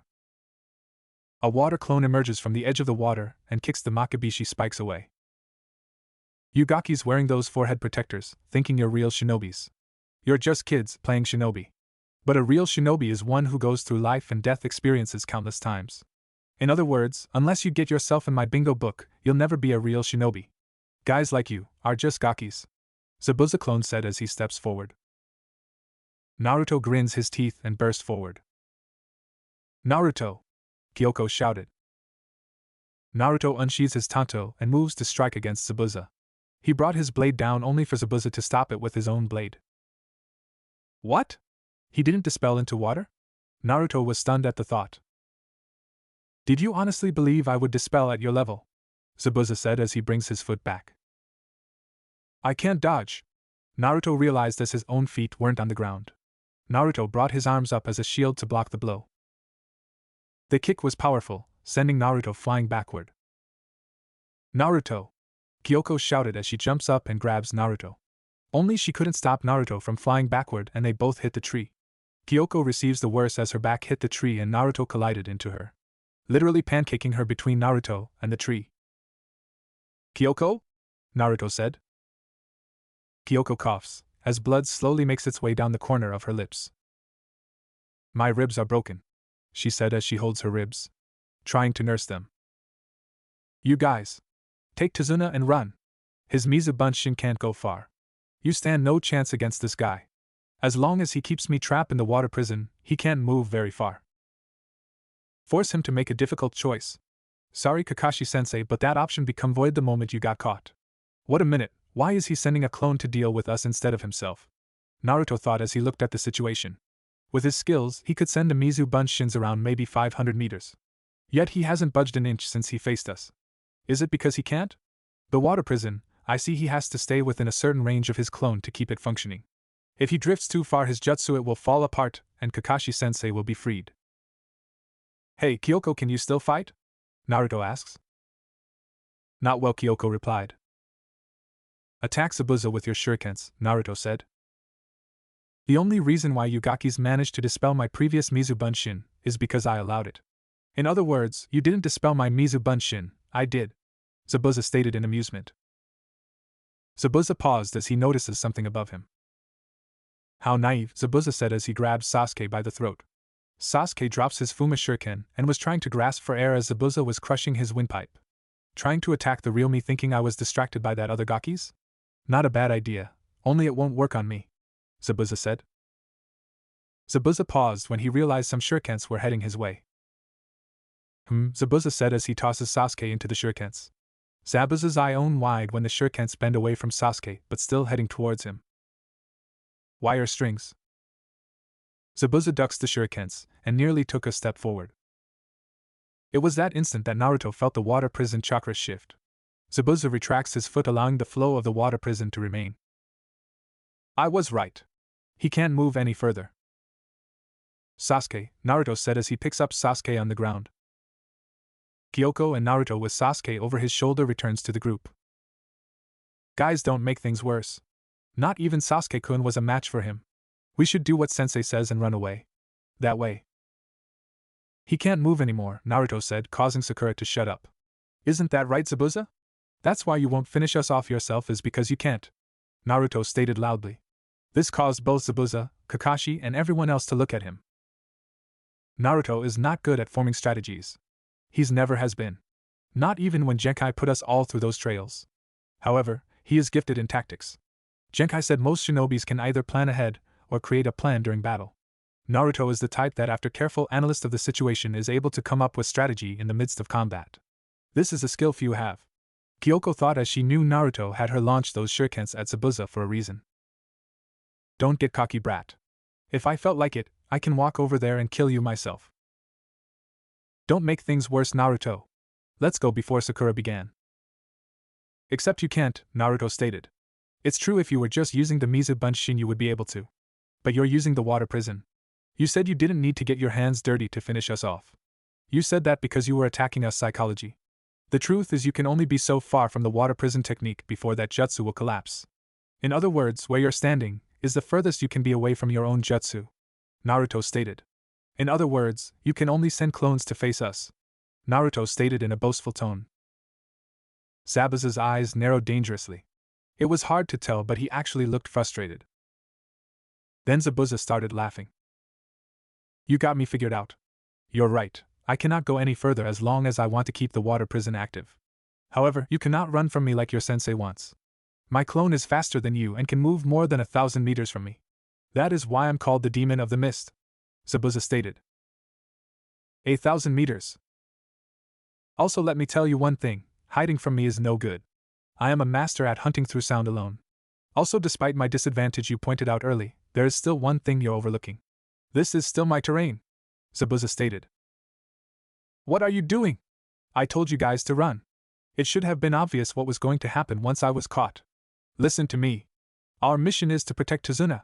Have you forgotten that? Kakashi shouted. I'm the one who should be apologizing. If I had told you guys the truth at your village, you wouldn't be in this mess. Do what you want, Tazuna said. Kyoko, how are you feeling? Byakuya asks. My ribs are broken, but I'll live, Kyoko said as she was still holding her ribs. I got a plan, we'll be able to turn this around, Naruto said. Zabuza, however, heard Naruto and started laughing. You kids are funny. You're still playing shinobi. When I was your age, my hand was already stained red with blood, Zabuza declared. This statement caused Sakura and Sasuke to take a step back. Hai could feel his arms shaking as the Team 7 took a firm stance in the ground. The demon, Zabuza, Kakashi stated. Oh, you've heard of my name, Zabuza stated to Kakashi. A long time ago, in Kirigakure, it was also known as the Bloody Mist. Shinobi students faced their biggest hurdle and had to go through a special graduation ceremony. So you do know about our graduation exam, Zabuza stated. What kind of exam? Sakura asks. However, the fear was clearly in her voice as she was shaking badly. Zabuza chuckled for a bit as no one said a word. Students killing each other, Zabuza stated. Classmates who had shared dreams together were forced to fight each other to the death. The only way you would be accepted as a shinobi is if you killed your best friend. It didn't end until one of them died. This time Sakura moved her mouth to prevent herself from throwing up. The very idea was sickening. 10 years ago, Kirigakure was forced to change its graduation exam after a certain person appeared. That was because an evil demon had appeared the previous year. What he did left Kirigakure speechless. Without pause or hesitation, with no shinobi training of any kind, who didn't have the qualifications for being a shinobi, slaughters the entire graduation class. Over 100 students were killed by this boy, Kakashi said. That was so much fun back then, Zabuza said. His words had a heavy impact, forcing everyone to freeze in place. Zabuza water clone moved forward and drew back his giant blade. Naruto pushed forward and blocked the blow with his tanto. The water clone's strength caused Naruto's knees to buckle. Naruto twisted his tanto, and the blade crashed into the ground as Naruto leaped in the air. Forming a one-hand seal, Naruto channeled his chakra into the blade and swings. The clone looked for a moment stunned as the head was finally separated from the body.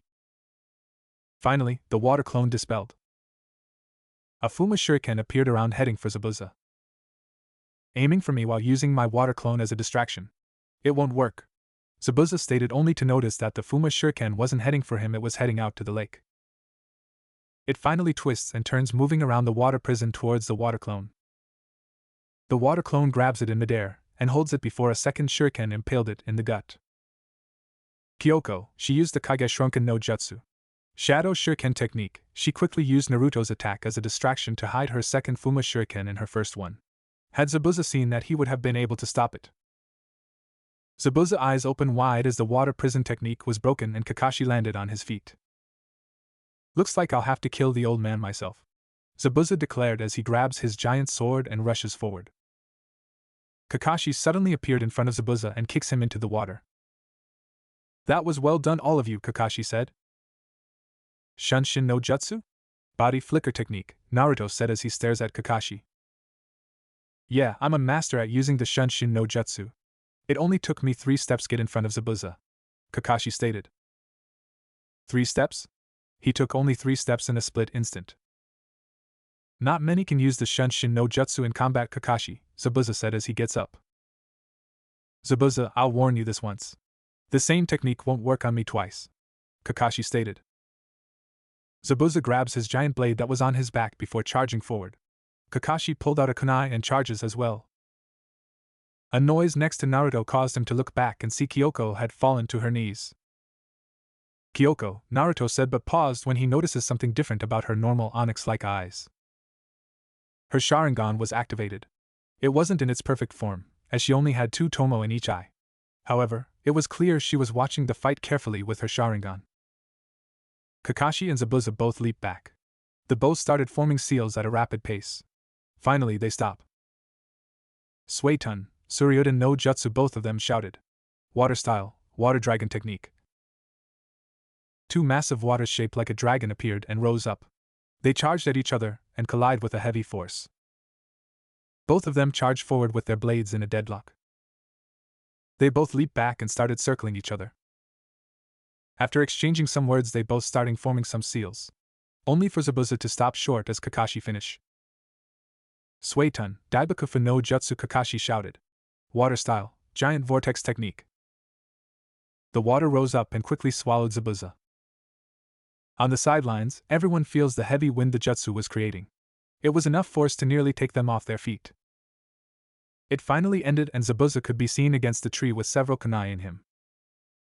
Before anyone had time to register what happened, Zabuza fell to the ground as if he was dead. Zabuza's chakra has vanished, Naruto realized. Everyone turned to look at a lone masked man standing on a tree branch. A Kirigakure NBU, Naruto realized. Kakashi jumps down and checks Zabuza. The NBU member bows its head. I thank you. I have been waiting for the chance to kill Zabuza. That height and voice. He's not older than Naruto and the others. Yet he's in the NBU? He's not a normal kid. The Kirigakure NBU member jumps down and grabs Zabuza's body. I must dispose of the body. I bid you good day, he said as he disappeared with Zabuza's body with a shunshin. Well, something interesting happens, didn't it? A voice said. A figure jumps down and lands by the group. Hayama-sensei, Sakura said. Well, we had a little trouble, Kakashi said as he covers his Sharingan with his forehead protector. Kakashi took several steps forward before he fell straight down. Guess I'm carrying Kakashi-senpai, Hayama-kanbei said. Naruto grabs Kyoko and hoists her on his back, carrying her piggyback style. She said nothing as she deactivates her Sharingan. Naruto saw a great battle between 2 jonins. All he could think about was how far behind he really was. Both Ataki Kakashi and Kyoko were laying down in a bed. Kyoko's broken ribs meant she had to rest to recover. As for Kakashi, he had used his Sharingan too much and was depleted of chakra.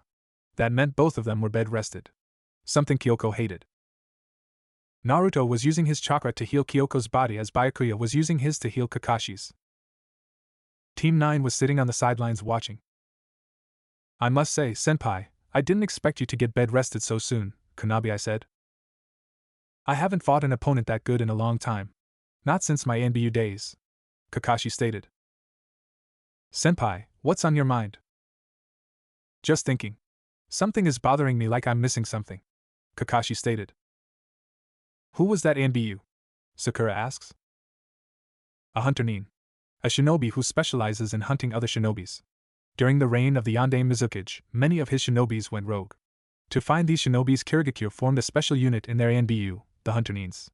They track down their missing shinobis and eliminate them. Kakashi paused as if he just realized something. Now I see, Zabuza is most likely still alive. What do you mean still alive? You barely survived your last encounter with him, Kakashi-sensei, Sakura said in a panic. It was clear she was afraid of Zabuza banging through the door to slaughter them. Last time the killing intent between two Jonins was enough to nearly kill me. Yet those three, Sasuke paused as he looks at Team 7. Those three weren't even affected. It was like they've been through that battle 100 times already. Damn it, why am I so weak? I was stronger than Kyoko back when we were kids. How is it that she's stronger than me? What did the hunter nin use to kill Zabuza? Kakashi asks. Saban needles. Byakuya answers. Saban needles have a low ratio kill rate. In order to ensure a kill, they are most coated in poison, Kakashi replied. Poison, then are you? Sakura shrieked, losing her head. Sakura, shut up, Kyoko said from her bed. Don't you understand the situation? Zabuza could attack us any moment, Sakura said. How on earth did you become a shinobi? You're so pathetic, Kyoko said. What did you say? Sakura shrieked as her fear was suddenly replaced with anger. I'm saying you're pathetic, Sakura, Kyoko said. You're the one who is pathetic. I'm Kunoichi of the Year, and you're the worst Kunoichi of the Year. Get your facts straight, Sakura shrieked out loud. The only reason why you're Kunoichi of the Year is that your mother sits on the village council. I'm willing to bet even Ino and Hinata are stronger than you. I also know this, despite my weakened state, you're no match for me either, Kyoko stated calmly. What did you say? Sakura, that's enough. Hayama Kanabi suddenly snaps, causing Sakura to fall silent. Kyoko speaks true. You are not near her level yet. She also went through 4 years of training under Genkai-sama. So it's clear that she is the strongest kunoichi of your year. Well, I'm glad that you're all getting along. However, sensei, aren't you overthinking things? Tsunami suddenly said, speaking for the first time. One of the key aspects of a shinobi is deception. Also, hunter nins dispose of the bodies on the spot, and only take the head as proof of their kills. Instead, the hunter nin took Zabuza's entire body, despite the fact that Zabuza was much larger and heavier than his own, Naruto said. Correct. Also, hunter nins work in teams of 4. Yet that hunter nin was alone. This could only mean that he was Zabuza's partner, and the Saban were meant to save Zabuza, Kakashi stated. But how did Zabuza survive? You confirm it yourself that Zabuza was dead, Sakura asks. Most likely, Zabuza enter a near-death state. It's a state in which the body mimics death. It appears that the person has died, but in truth, their heart rate merely stops for a short time, about 1 pulse a minute. Then we have to get out of here. Zabuza could be coming right now, Sakura shouted. He won't be coming, Sakura, Kanbei suddenly said. Everyone turns to look at him.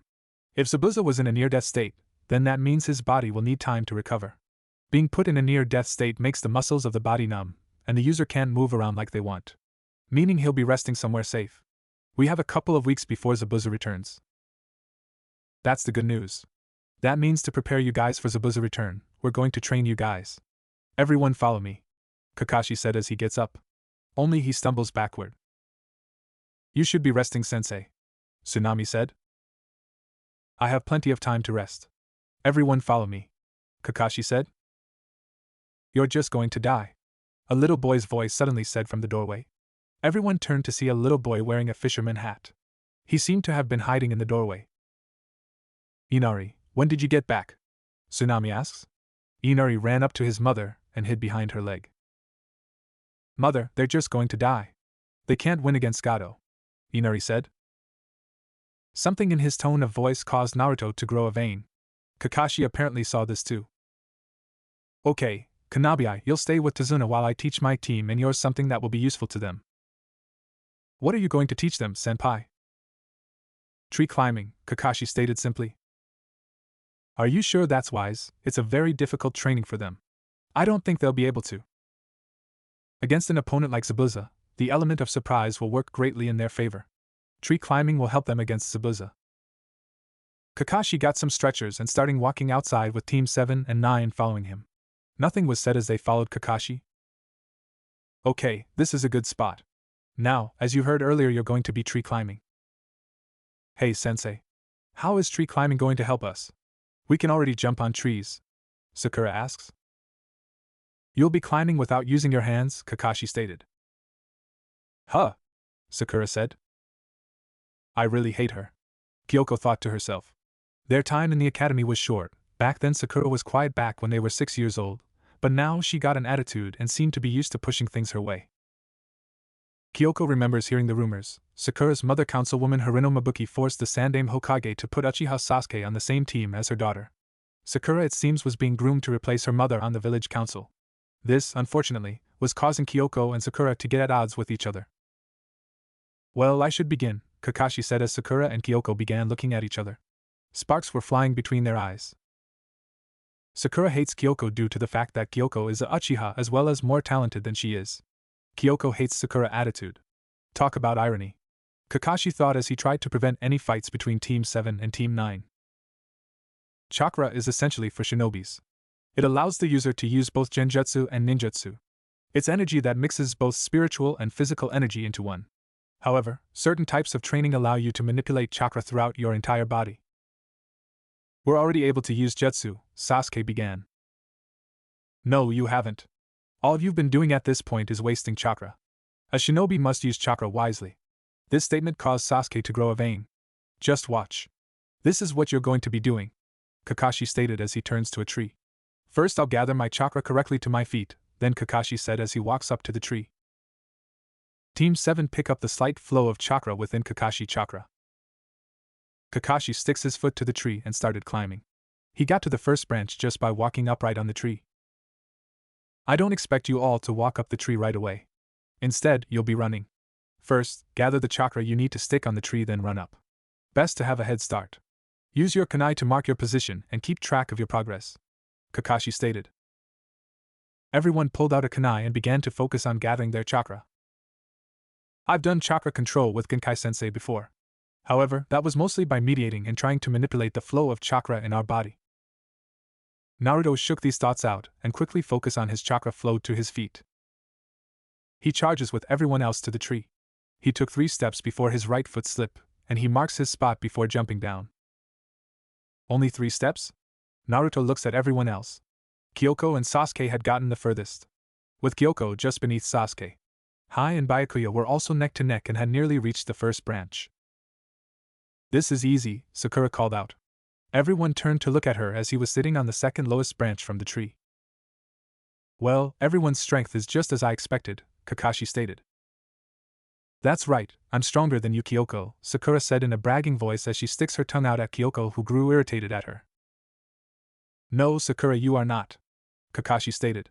Sakura paused as she looks at Kakashi. Controlling chakra is difficult for the individual. The weaker the person has chakra, the easier the control. In other words, you have the lowest amount of chakra of the group. The higher the chakra, the more difficult to control. In other words, Naruto is the strongest genin here. Are you telling me Kyoko is stronger than me? Even the Dobe?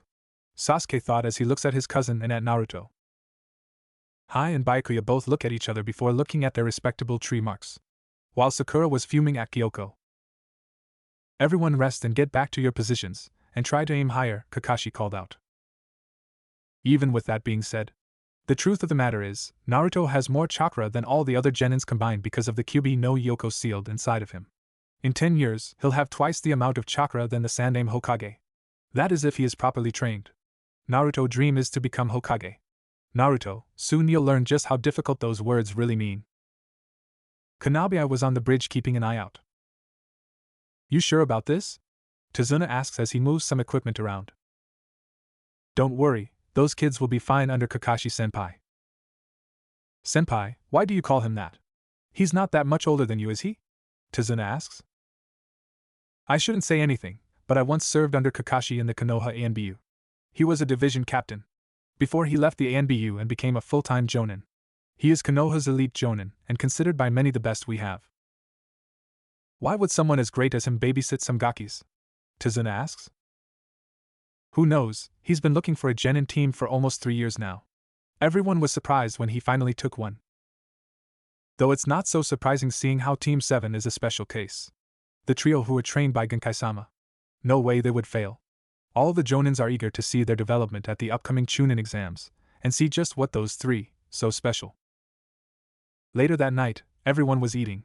Kakashi and Kanabi apparently brought a lot of food. Enough for them to feast for a week.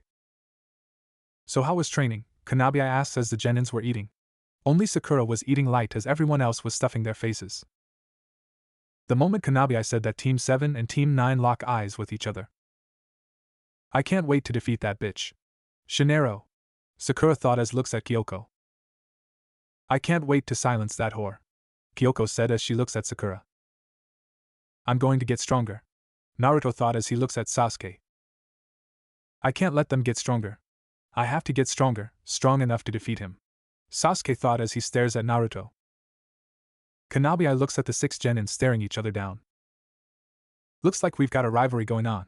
This is good, as having a rival will push you to get stronger than you could on your own. This sparks a fire inside a person to become stronger than you could on your own.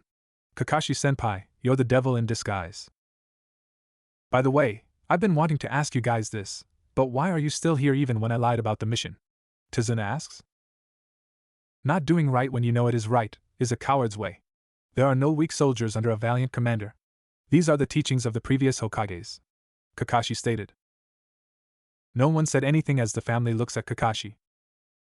Why are you trying so hard that you'll just die in the end? You can't beat Gado's men even if you train. No matter how hard you try and say good words, the reality is you're just going to die against Gado. Weak people are going to die against the strong. Inari shouted. Shut up already, I'm different from you, Naruto said as he puts his head on the table. Shut up. It pisses me off when I watch you. You don't know anything about this country or suffering. You have no idea what real pain is and just laugh all the time. You're only butting in and being nosy. I hate people like you. Inari retorted. Is that why you just cry? Naruto said. Someone who lacks strength because he doesn't want other to have the strength to carry on. Who would rather just give up and let himself be bullied? Idiots like you, who have no strength, can just keep crying. Naruto said as he gets up and walks out. Shut up. Someone like you doesn't even begin to understand how I feel. Inari shouted as Naruto walks out the room. A gaki like you has no right to judge us, Kyoko said with her Sharingan blazing. Inari gulps and took a step back as he stares into her Sharingan. She gets up with her head down and walks out, closing the door, and disappeared into the night.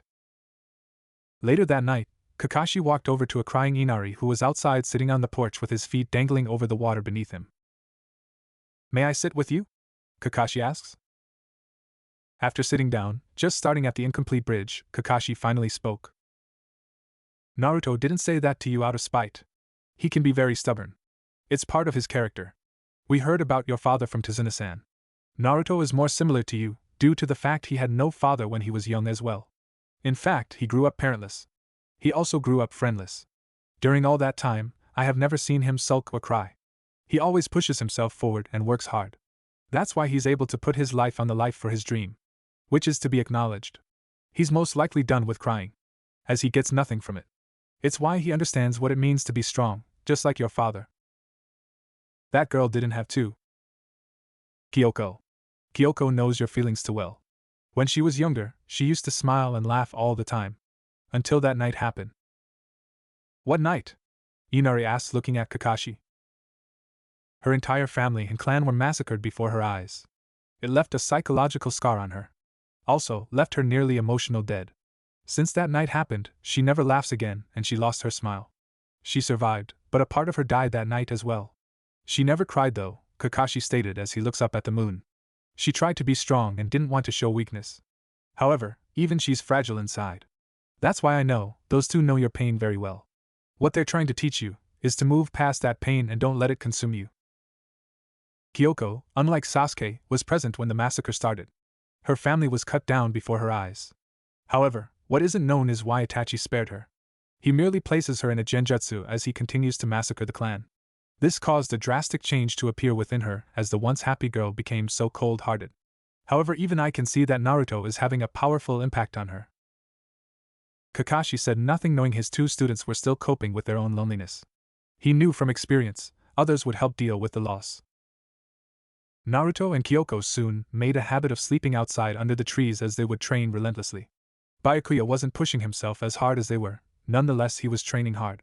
Not to the point he would pass out. However, for Naruto and Kyoko, they would train relentlessly. Pushing their bodies to the max. Kakashi never said a word. For them, this was something they needed to do themselves, as they've never really encountered another shinobi before. Kakashi knew they would be able to handle chunins without trouble, but jonins were another matter. It was also different as they've never really been in the field before. Naruto was on his back sleeping from exhaustion as he let himself rest from his training. He never noticed a figure walking by picking up herbs. The boy paused as seeing the pair on the ground. "Wake up, you'll catch a cold," the boy said as he shakes Naruto and Kyoko. They began to stir as they slowly woke up. They sit up and look at the boy before reaching for their kunais. "What are you two doing out here?" the boy asks, not even taking the kunai into consideration. Naruto and Kyoko look at him before slowly lowering their kunais. "We're training," Naruto said as he looks at the person carefully. Naruto's senses told him he met this person before, however, he couldn't remember where. "Why?" the boy asks. "To become stronger," Naruto answers. The boy looks at him as he tilts his face. "Why do you want to become stronger?" "You ask too many questions," Naruto said darkly. "Well, judging from your forehead protectors, you're shinobis," the boys ask. "Then you know we shouldn't be taken lightly," Kyoko said, speaking for the first time.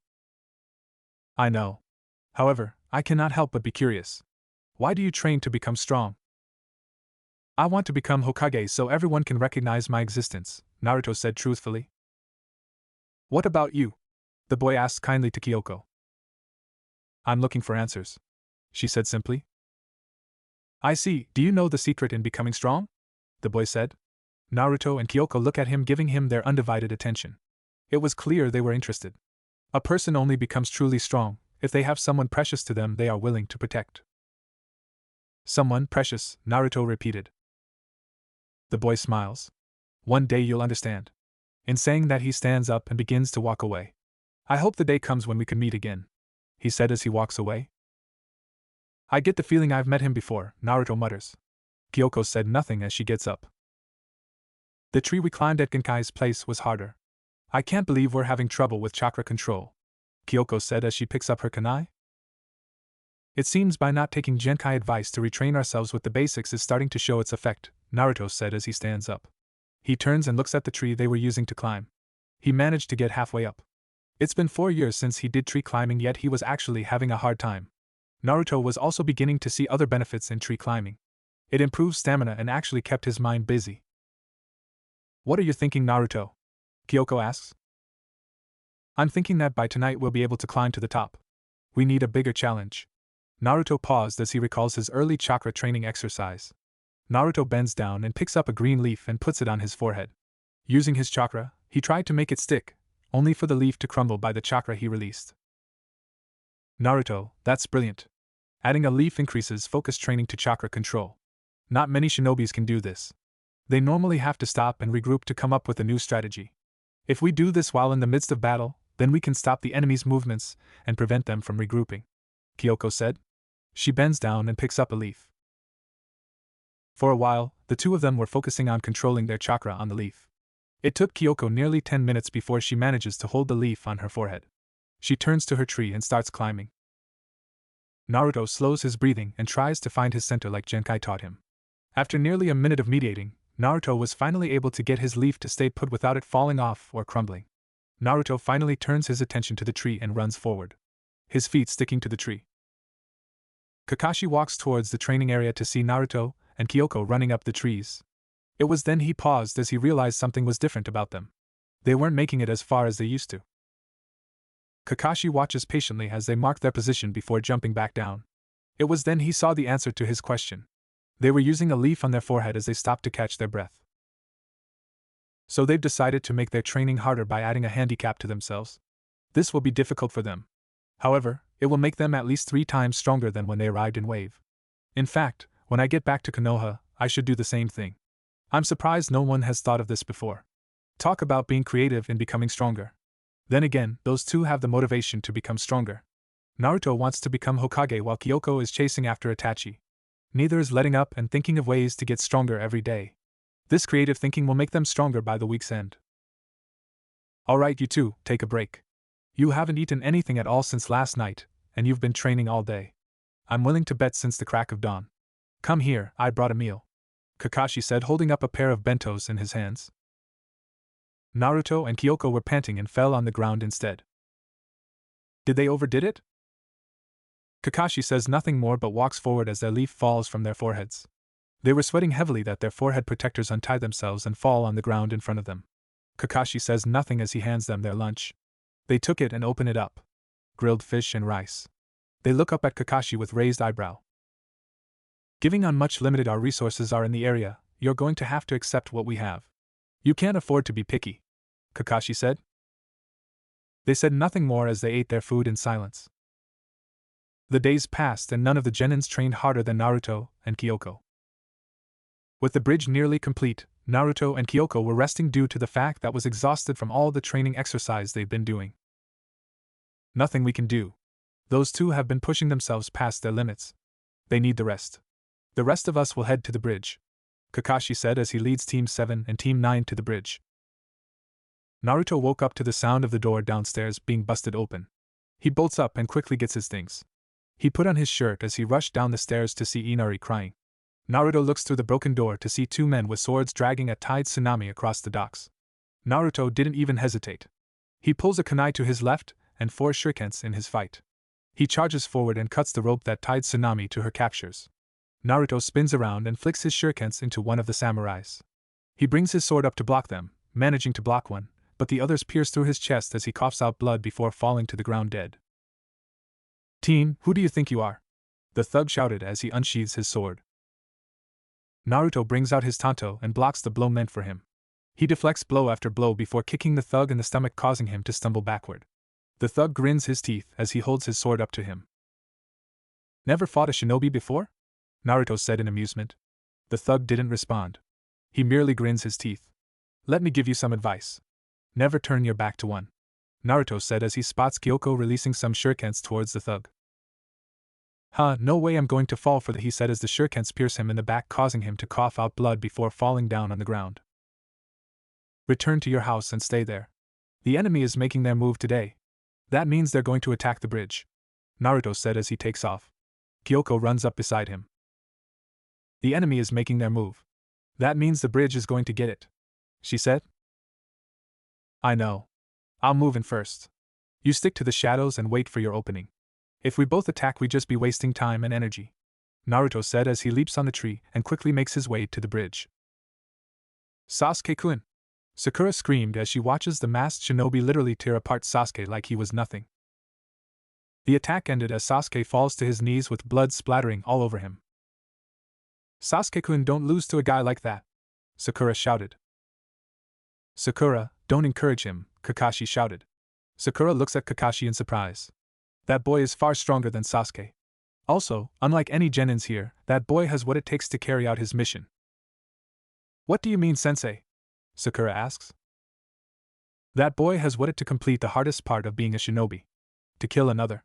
I can tell just by looking at him, he has killed others before. This will not be easy for Sasuke to overcome, Kakashi stated. That's right. And you can't rush off to help him either, Kakashi. If you do, then you leave the remainder Gakis and that other Jonin at my mercy. You have to meet me head on. How will you manage that, Kakashi? This is my terrain, Zabuza replies. Kakashi narrows his eye. I could leave things to Kanbei, however. I doubt he would be a match for Zabuza. Kanbei's real specialty is defensive jutsu. However, I would be a fool to rely on luck to deal with this situation. I know this sucks, but I have to deal with Zabuza. Kanbei, use your jutsus to protect Tazuna. Byakuya, you and the rest of Team 9 form the Manji formation around Tazuna, Kakashi said as he grabs his forehead protector and prepares to reveal his Sharingan eye.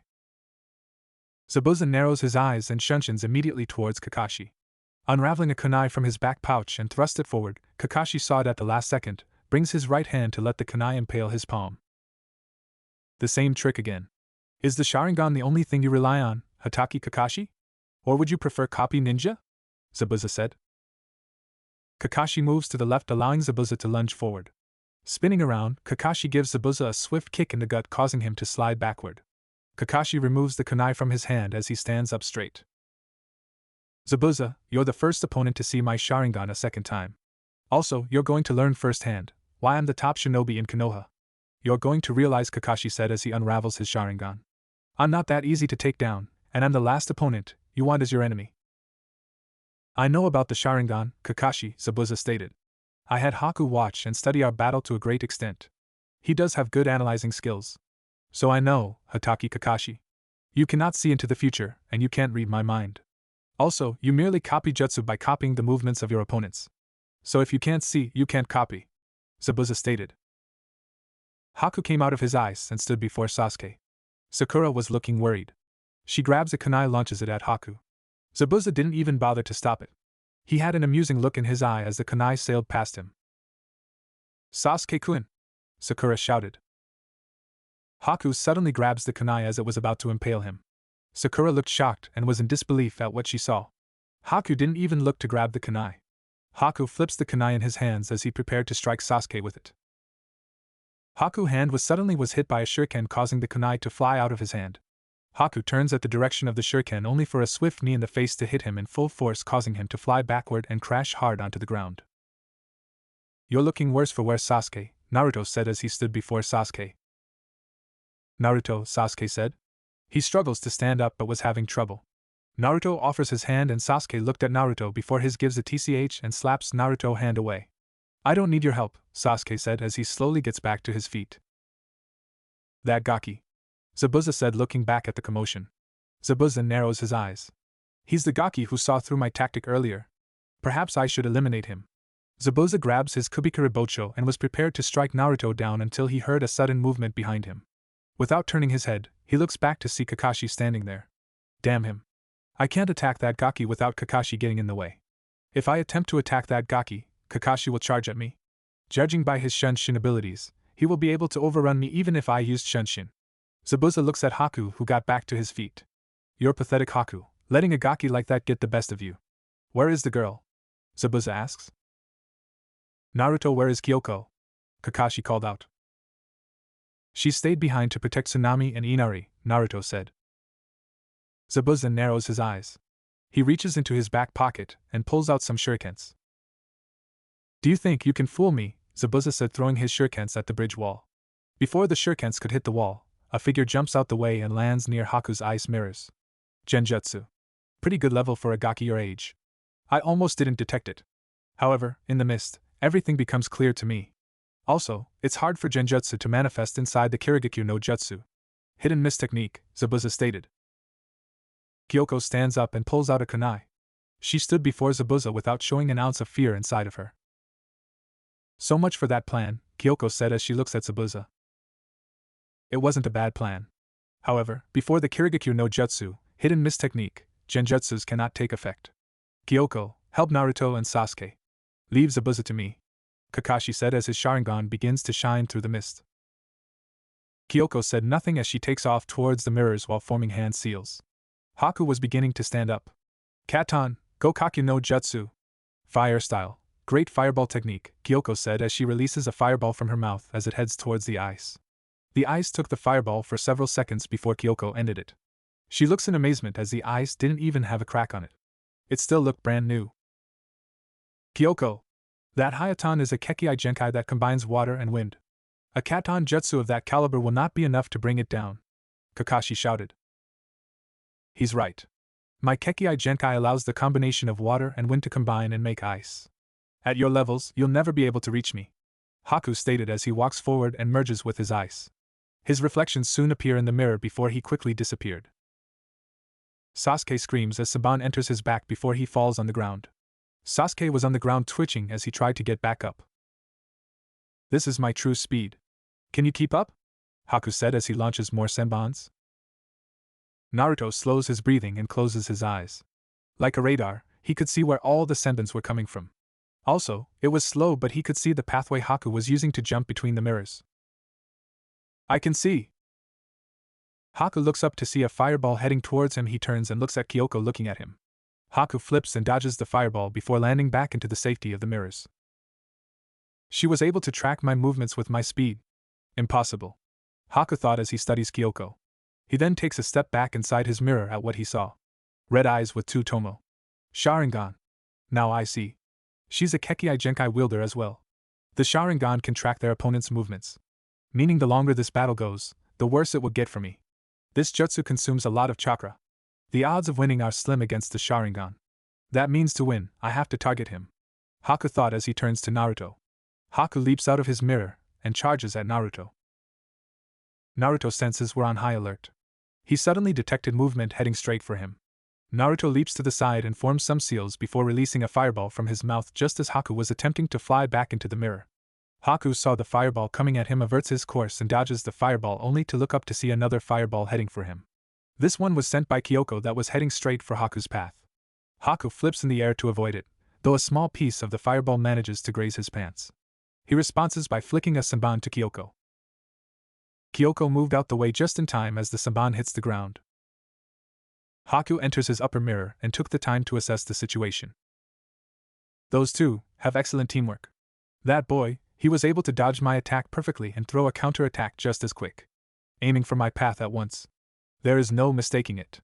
No wonder why he's staying inside with confidence inside the middle of my mirror dome. He's a sensor type. Haku brings up more senbons and looks at Naruto and Kyoko carefully. The girl can see my movements. The boy can sense my attacks. I cannot fight them much longer. I'm at a disadvantage. The only advantage I have is that boy, Haku thought as he looks at Sasuke, who is on the verge of passing out. They are talent, yet highly inexperienced. Perhaps I should have killed them back in the forest. It was a mistake to let them go. Haku ends his thought and rushes out of his mirror before heading straight for Sasuke. Naruto and Kyoko realized at once what Haku was doing and rushed in to intercept Haku's attack. Naruto reached Haku first and tries to punch Haku, but Haku dodges before kicking Naruto in the stomach. Naruto flies back just as Haku moves in for the kill. Kyoko grabs a kunai and attempts to slash at Haku. Haku, however, dodges it and releases a volley of Senbon at Kyoko.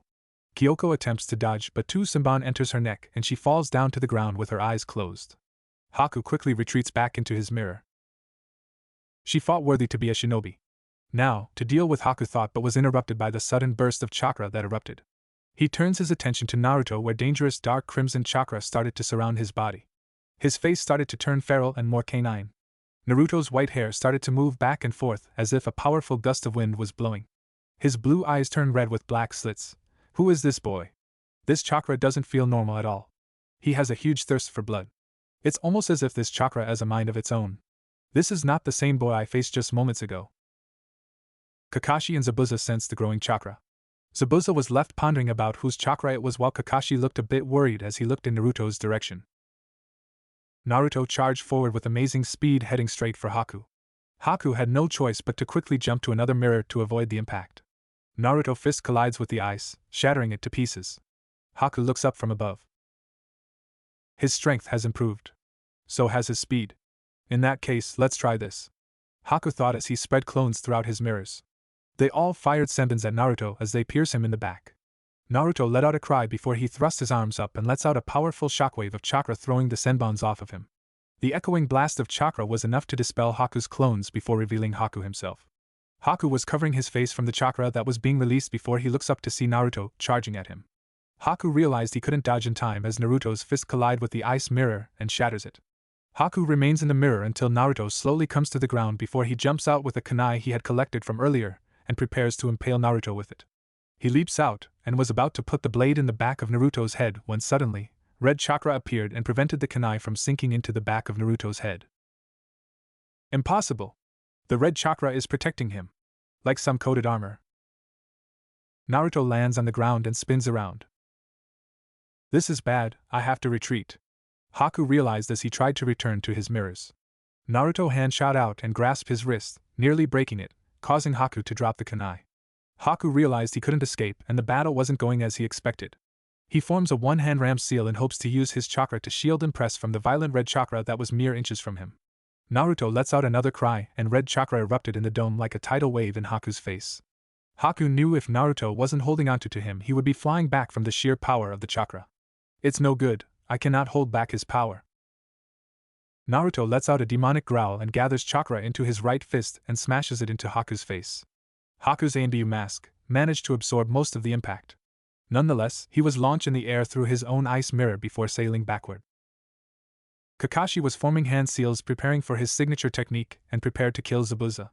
He was about to launch himself at Zabuza as his ninhounds were holding Zabuza in place.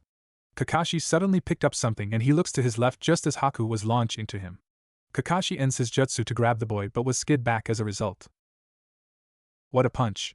He was nearly knocked unconsciousness. Naruto, Kakashi said as he looks back at the ice dome that was crumbling. The red violent chakra disappeared. Naruto was breathing heavily as he came to. His red eyes changed back to his normal blue ones. He rushes to Kyoko's side and pulls out the samban out of her neck.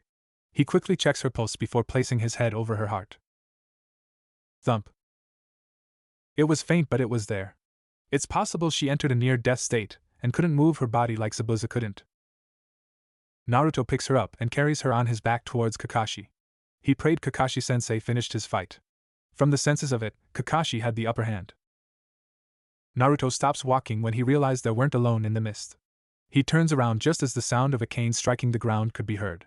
The mist slowly started clearing, revealing Gato and a large band of thugs near the end of the bridge. Kyuso, why didn't I sense them coming? I should have noticed earlier. Naruto cursed, knowing he was too focused on his fight with the masked boy to realize what was going on around him. He would need more training before he could call himself Hokage. Apparently, Naruto wasn't the only one to notice. Haku stood up, as did Kakashi, and Zabuza turns around to see the large army of thugs on the bridge. Gato, what are you doing here? Zabuza demanded. My, what is this? The demon of the mist is actually the baby of the mist. You know, Zabuza, hiring official shinobis is so expensive, so I use rogue shinobis like yourself because you're so much cheaper. However, you still cost me so much money, so I've decided a change in plans is needed. I'm not paying you anything. Instead, these fine gentlemen will get paid nicely by me by killing you and that bridge builder. Zabuza narrows his eyes. Kakashi, it would appear I have no reason to fight you anymore, Zabuza stated. Yeah, Kakashi said as he dispels his ninhounds from Zabuza. So this is how you do business. You backstab the people who fight for you, Naruto stated. You shinobis only cost me a fortune. Killing you all will save me all the money I would have spent on Zabuza. That's why, Gato stated, but stopped as he looked into Naruto's cold, murderous glare. Gato takes a step back as he felt suddenly afraid. Flashback. One aspect of the shinobi life is killing other beings. The sooner you get this over with, the sooner you'll get better. One thing you're going to have to learn is what's it like to put your life on the line. This is a basic rule for all shinobis. Down there is a group of bandits that have been raiding nearby villages. Your mission is to kill them, Genkai said, pointing to the settlement of men. I will not assist you. You are to do this on your own. Naruto, Kyoko, and Byakuya all jump down and prepares to kill the bandits. Flashback ends. Naruto sets Kyoko down the ground and was about to charge forward. Don't, Zabuza said. He steps forward as he grips his Kurbikuru Bocho as he steps forward. I was going to kill Gato regardless. However, I should have expected this. Gato used me just as I used Haku. This is the way of the shinobi. That's bullshit, Naruto shouted. You trusted Haku not because he was a tool. Because he was understood your pain. I cannot believe you rid yourself of emotions of attachments, and you don't have a shred of humanity inside of you. Zabuza turns to give Naruto a cold look. Haku looks down, knowing this was a tough subject. Naruto, that's enough, Kakashi said. You're saying you have nothing left inside of you? That you have nothing worth fighting for? That you're completely empty inside? I refuse to believe that. I will never become like you. I will continue and fight for my friends. I will not become like you. Who is so empty inside? Naruto stated. There were so many things wrong with this world. It felt like the world was cursed. Naruto, that's too much. Whether you like it or not, this is how the shinobi world works. Kid, you don't have to say anymore, Zabuza said as he looks up to reveal tears coming down his face. There was a time I did have dreams and a desire to fight. I have forgotten it. I rebelled against the Yonde Mizukage to create an idea village. I have forgotten my original purpose. Just this once, I wished to fight alongside you. To keep your innocent heart going for as long as possible. Kakashi, you and your Jonin comrade aid me just this once. In return, I'll tell this Gaki where Gato keeps his money. Naruto removes his tanto and holds it in front of him as Zabuza readies himself. Kanbei walks forward with Kakashi and Haku. The five of them prepared for battle. Gato seemed to realize they were going to fight. He backs away before screaming, "I'll pay 1,000,000 yen to whoever brings me their heads," before running to hide behind the army of thugs. Naruto, Zabuza, Haku, Kakashi, and Kanbei rushed forward. "Alright, 1,000,000 yens. That money is as good as mine," the lead thug said before the shinobis cut through them. It was clear none of them have fought shinobis before and were getting cut down rather quickly. Gato could be heard squealing like a fat pig running for his life as his army of thugs were getting cut down to pieces. When the last thug fell, Gato turns around and started to pale as Zabuza walks forward. "Now Zabuza, be reasonable. I can be quite generous. I'll double your payments if you get me to safety," Gato said nervously. "You can save it. I'm done with you, Gato. You can find yourself a nice bitch, in hell," Zabuza stated before swinging his Kiribikiribocho, decapitating Gato in half. Gato screams as he falls backward and into the ocean currents below. Naruto turns to look at Sakura, who is crying over Sasuke, only to see a sight that surprises him. The villagers had come and they look like they were prepared to fight. "Did we miss it?" Inari asks. Kakashi sighs as lowers his forehead protector to cover up his Sharingan. True to his word, Zabuza showed Naruto where Gato kept his money. Kakashi sealed it up in scrolls before handing it to Naruto. The townspeople also ransack Gato's luxury home and acquiring everything he has taken from the village. Already the village, the mayor and the daimyo were already having talks of life returning to Wave Country. In Tazuna House, Team 7 and 9 were joined by Zabuza and Haku, who were eating Tsunami's cooking. The moment they finished, Naruto asked the question that was everyone's mind. "So will you two be joining us in Konoha?" Naruto asked the moment they finished. "I don't know. Will your Hokage accept us?" Zabuza asks. "I'm sure he will," Naruto said. "Is it normal for a rogue shinobi to join another village?" Kyoko asks. Kakashi puts his hands together. "It does happen. Shinobis who've lost faith with their village seek out another village to join. It's a dangerous process. As the shinobi who joins has to formally reject all ties to their former village. I could recommend him to the Hokage. The screening process will determine if he's eligible," Kakashi stated. "He'll join. I'll make sure the old man accepts you," Naruto said as he brings his fist up in triumph. "He's confident, isn't he?" Zabuza stated as he looks at Kakashi. "Well, Hokage-sama does owe Naruto several favors," Kakashi said. Sarutobi Hiruzen. Hailed as the strongest of the Sandaime Kages and one of the most powerful shinobis in the region. It would be interesting to be a shinobi under his rule, Zabuza stated. "When can we go back?" Sakura asks. "In about a week. Kyoko still can't move her body well.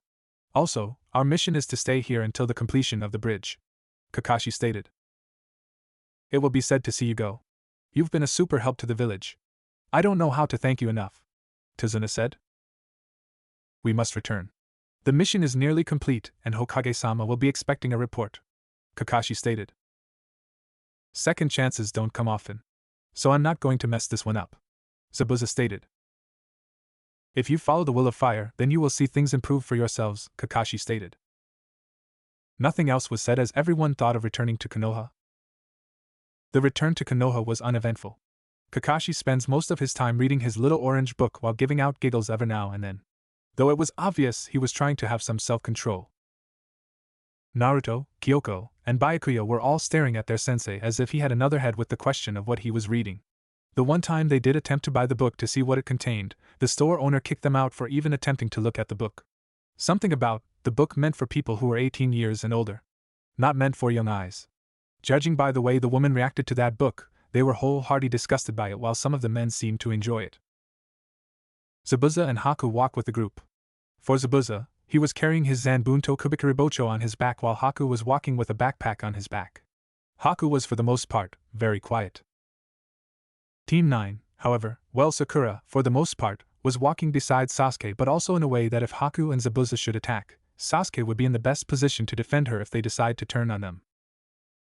They reached the gate where two Chunins were standing guards. "Kakashi-sensei," the trio said, alerting to Kakashi to the gate guards. "Huh," Kakashi said as he looks up from his book. "Oh. Team 7 and 9 reporting back from their mission. Also, we got 2 renegade shinobis who wished to join the village," Kakashi said. "And Momomochi Zabuza," one of the Chunin said as he holds his staff in a defensive position. Kakashi sighs, as if this was something he was expecting. Relax, we're taking him to Hokage-sama to see if he could join our village, Kakashi said.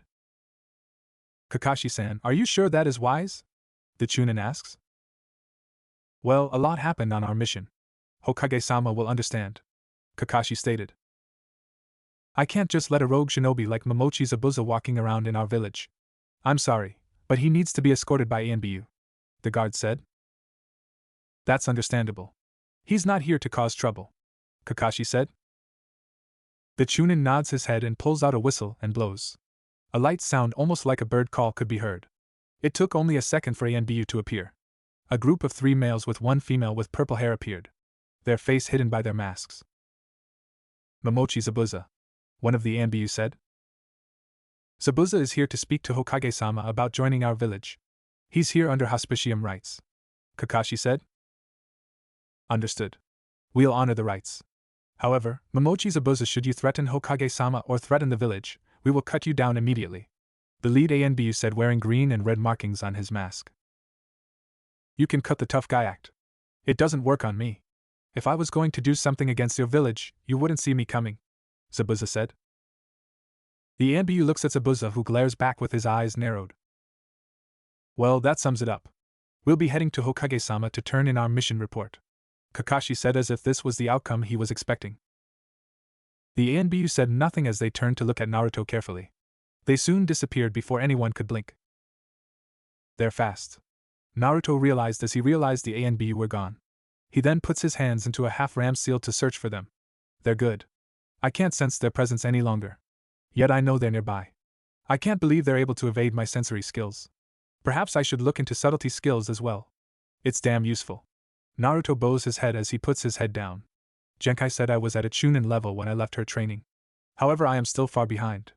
I have to get stronger. The group walked forward towards the Hokage Tower. When they arrived at the Hokage Tower, Naruto took note of the amount of Anbu in the area. Is this really necessary? Naruto asks. Zabuza has attacked his own Kage before. Even though he wants to join Konoha, the Anbu will take no chances of letting him assassinate the Hokage, Kakashi said. Precaution until certainly works here, Naruto, Kakashi said as they walked in. They entered the office to see Anbu station at the entrance before walking inside. To see a squad of Anbu inside as well. The Anbu from the gates were inside. Well now, Team 7, Team 9. You've had an interesting mission. Team Ro was just telling me some interesting things. About how Momochi Zabuza wishes to join our village. The Sandaime Hokage said as he takes a puff of his pipe before exhaling a small puff of smoke out of his mouth. Well, you can say it was very interesting, Kakashi said as Zabuza looks at the Sandaime Hokage carefully with careful narrowed eyes. Explain. The third orders, it was not a request. So Kakashi did, explaining everything that transpired in Wave and the mission. How Gato was choking the life and economy of Wave to its breaking point. How he hired Zabuza to kill their client. After 2 confrontations, Gato attempted to betray Zabuza and have them all killed. How it was Naruto's suggestion to allow Zabuza and Haku to join the village to allow them a place to call home, and to prevent them from being hunted further by the hunter Nines of Kiri. Interesting. And most unusual. Tell me this, Momochi Zabuza, why did you attempt to assassinate the Yondaime Mizukage? The Sandaime Hokage asks. You've heard the things he's done. So, it shouldn't be that surprising. He plunged our village into darkness. However, Zabuza stated before he stops. However? The Sandaime Hokage repeated with curious. I probably shouldn't say anything. I know Kirigakure wants this to be kept secret as much as possible, only known to a selected few. If outside parties knew, then rest assured Kirigakure will take action. Everyone looked at Zabuza carefully. Zabuza-san, what are you saying? Haku asks. I'm not surprised you don't know Haku. You never grew up in the village or was a part of the village in the first place. Nor a part of the shinobi hierarchy. You see, there were rumors the Yondaime Mizukage was being controlled by another party. Zabuza stated. Controlled? Kakashi repeated. I know Kirigakure is very secretive. During his early reign, the Yondaime Mizukage ruled as fairly as he could. For a time, he was a fair ruler. Then one day, everything changed. Kirigakure was plunged into civil war. The Yondaime Mizukage's actions were also suspicious. Not just to his rivals who were fighting against him, but also within the ANBU and the Kirin no Shinobi 7 ninja swordsmen of the mist. Zabuza paused as if he was reflecting what was going on during those days. I wasn't the only one who was against the Yandere Mizuki's reign, nor the only one to attempt to assassinate him. He's faced many people who sought to end his rule. There were those who sought out the person who was controlling the Yandere Mizuki. However, as far as I know, all search for this mystery individual has ended up in failure. What do you know about this puppet master? The Sandaime Hokage asks. Not much, I'm afraid. Only that he seems to understand the village's security, and is able to slip in and out without being seen. Some people in my village refer to him as a ghost. The Sandaime Hokage takes another puff of smoke before letting it out. I'll have you go under questioning by Inoichi before admitting you to the village. In the meantime, Team 7 and Team 9 are allowed to take a couple days' break before returning to duty, the Sandaime Hokage said. Thank goodness. Sasuke-kun, do you want to go out to eat? Sakura asks her love, but Sasuke turns around to leave with Sakura following.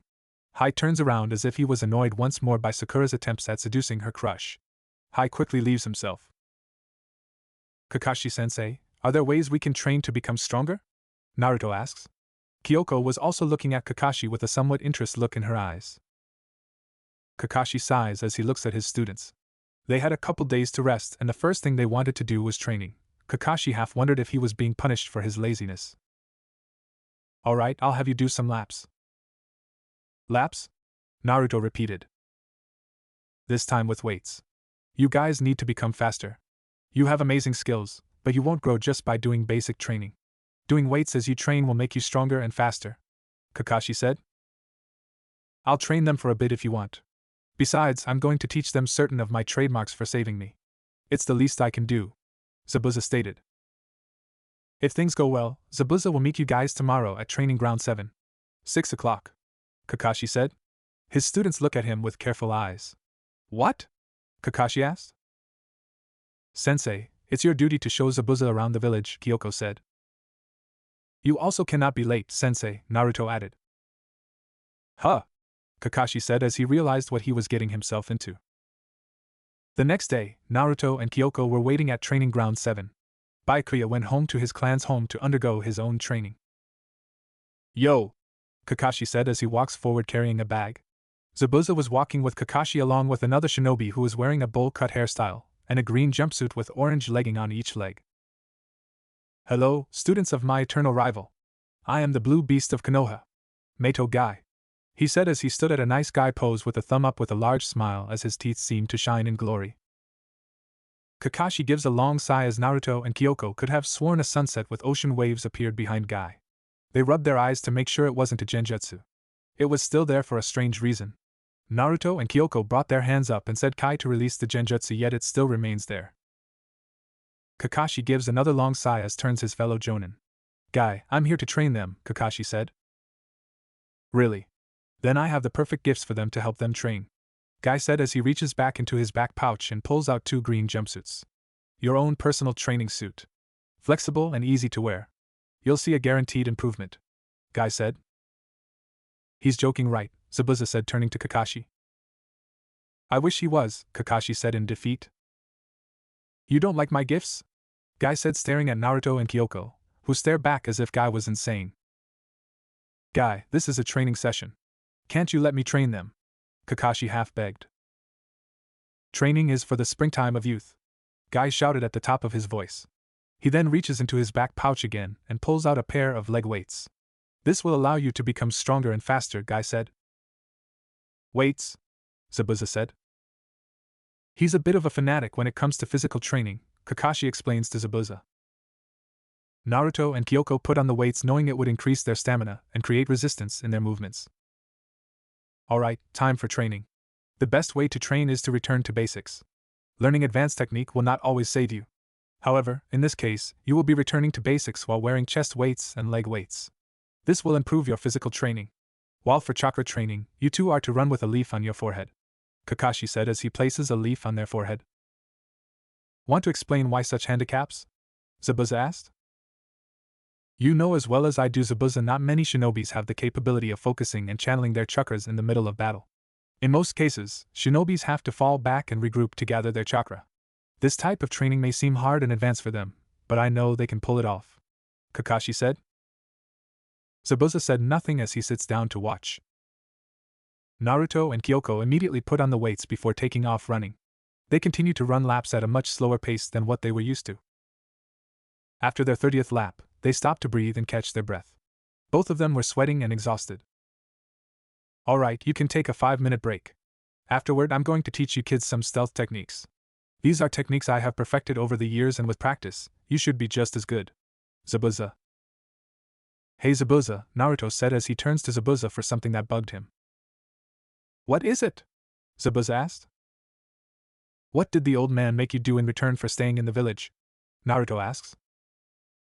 Oh, that, I trained his best ANBU in some of my techniques, such as water, stealth, and concealment, Zabuza said.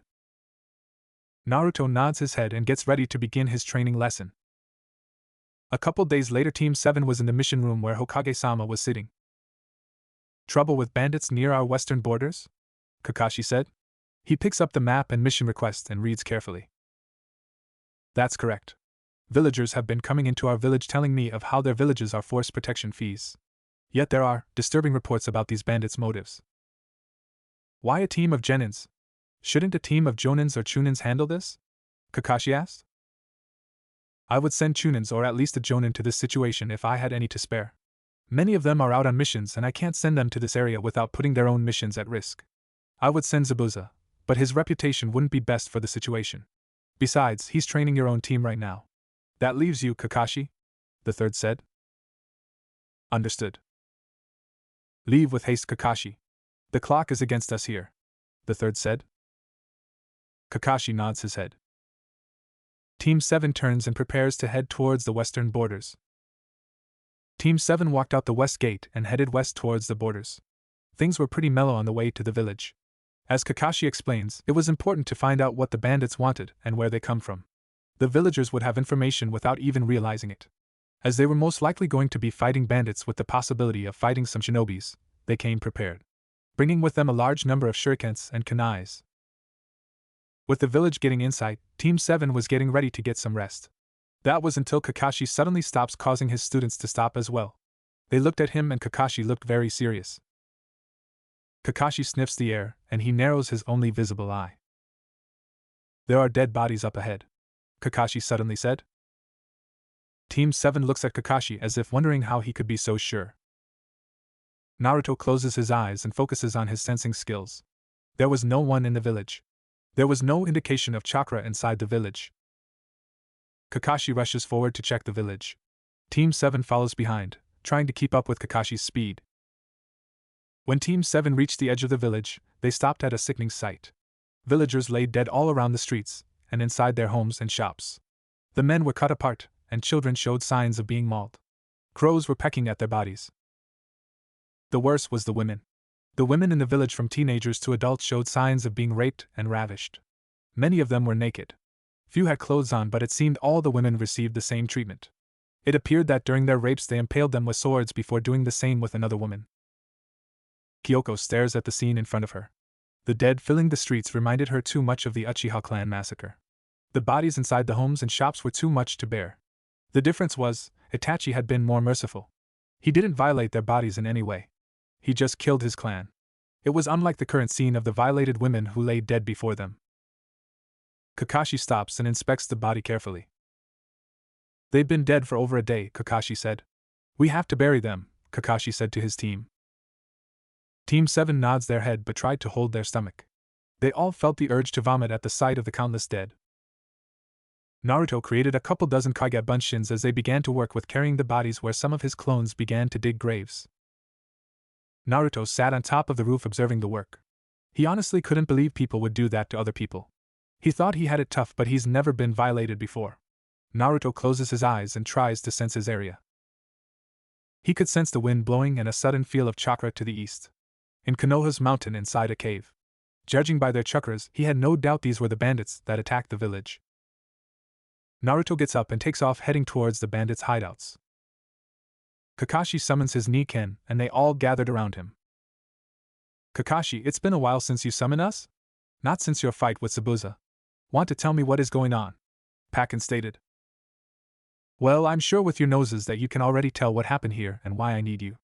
I need you to sniff out the enemy and tell me their location, Kakashi said in a calm voice. The smell of the dead is terrible, Kakashi. So what happened? Pakken asks. Apparently a group of bandits raided this village and killed its residents. I need to know where they went, Kakashi said. Alright, we'll sniff around and attempt to give you a trial, Pakken said as the Nikken began walking around the village. Barely 5 seconds passed when Pakken returns. Kakashi, I found their scent. However, another person's scent is heading towards them. Judging from the person's scent, I would have to say it's Naruto, Pakken said. Naruto? Kakashi said in surprise. Is Naruto's sensing skills so adept that he can sense the bandits from long distances? He's not even reached maturity yet with his chakra. Naruto will become a powerful shinobi one day. I have no time to think, I must get to him. Kakashi turns to Pakken. Pakken, lead the way. I have to reach Naruto first. Understood, follow me, Pakken said as he turns and takes off. Naruto was running so fast he could feel the wind blowing in his face. He didn't stop, all he could think about was killing the bandits that killed all those people.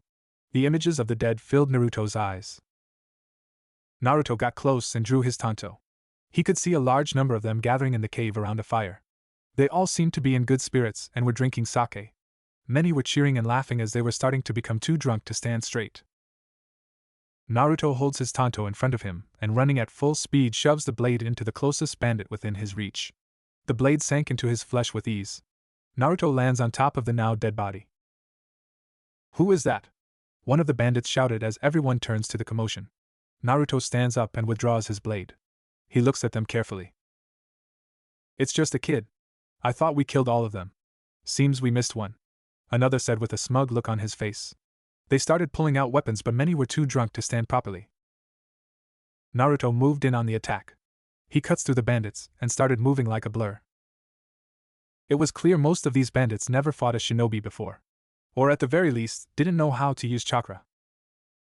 One bandit, however, seemed to have finally realized that Naruto wasn't an ordinary kid. He suddenly charged forward with such speed Naruto was forced to bring his tanto up to block the hidden dagger that would have punctured his skull. You're not from the village, the bandit said in as he looks at Naruto. You're a shinobi from Konoha. It seems the little fox sent out a call for help to the great and mighty Konohagakure. You're a genin. It doesn't matter, you can't defeat the Gonzo bandits, he said as he kicks Naruto, sending him flying out the cave. Naruto skids across the ground before coming to a stop. Naruto quickly stands up and looks analyze the situation. There was a total of 5 of them left. Naruto could sense 4 of them couldn't use chakra and were cheap thugs.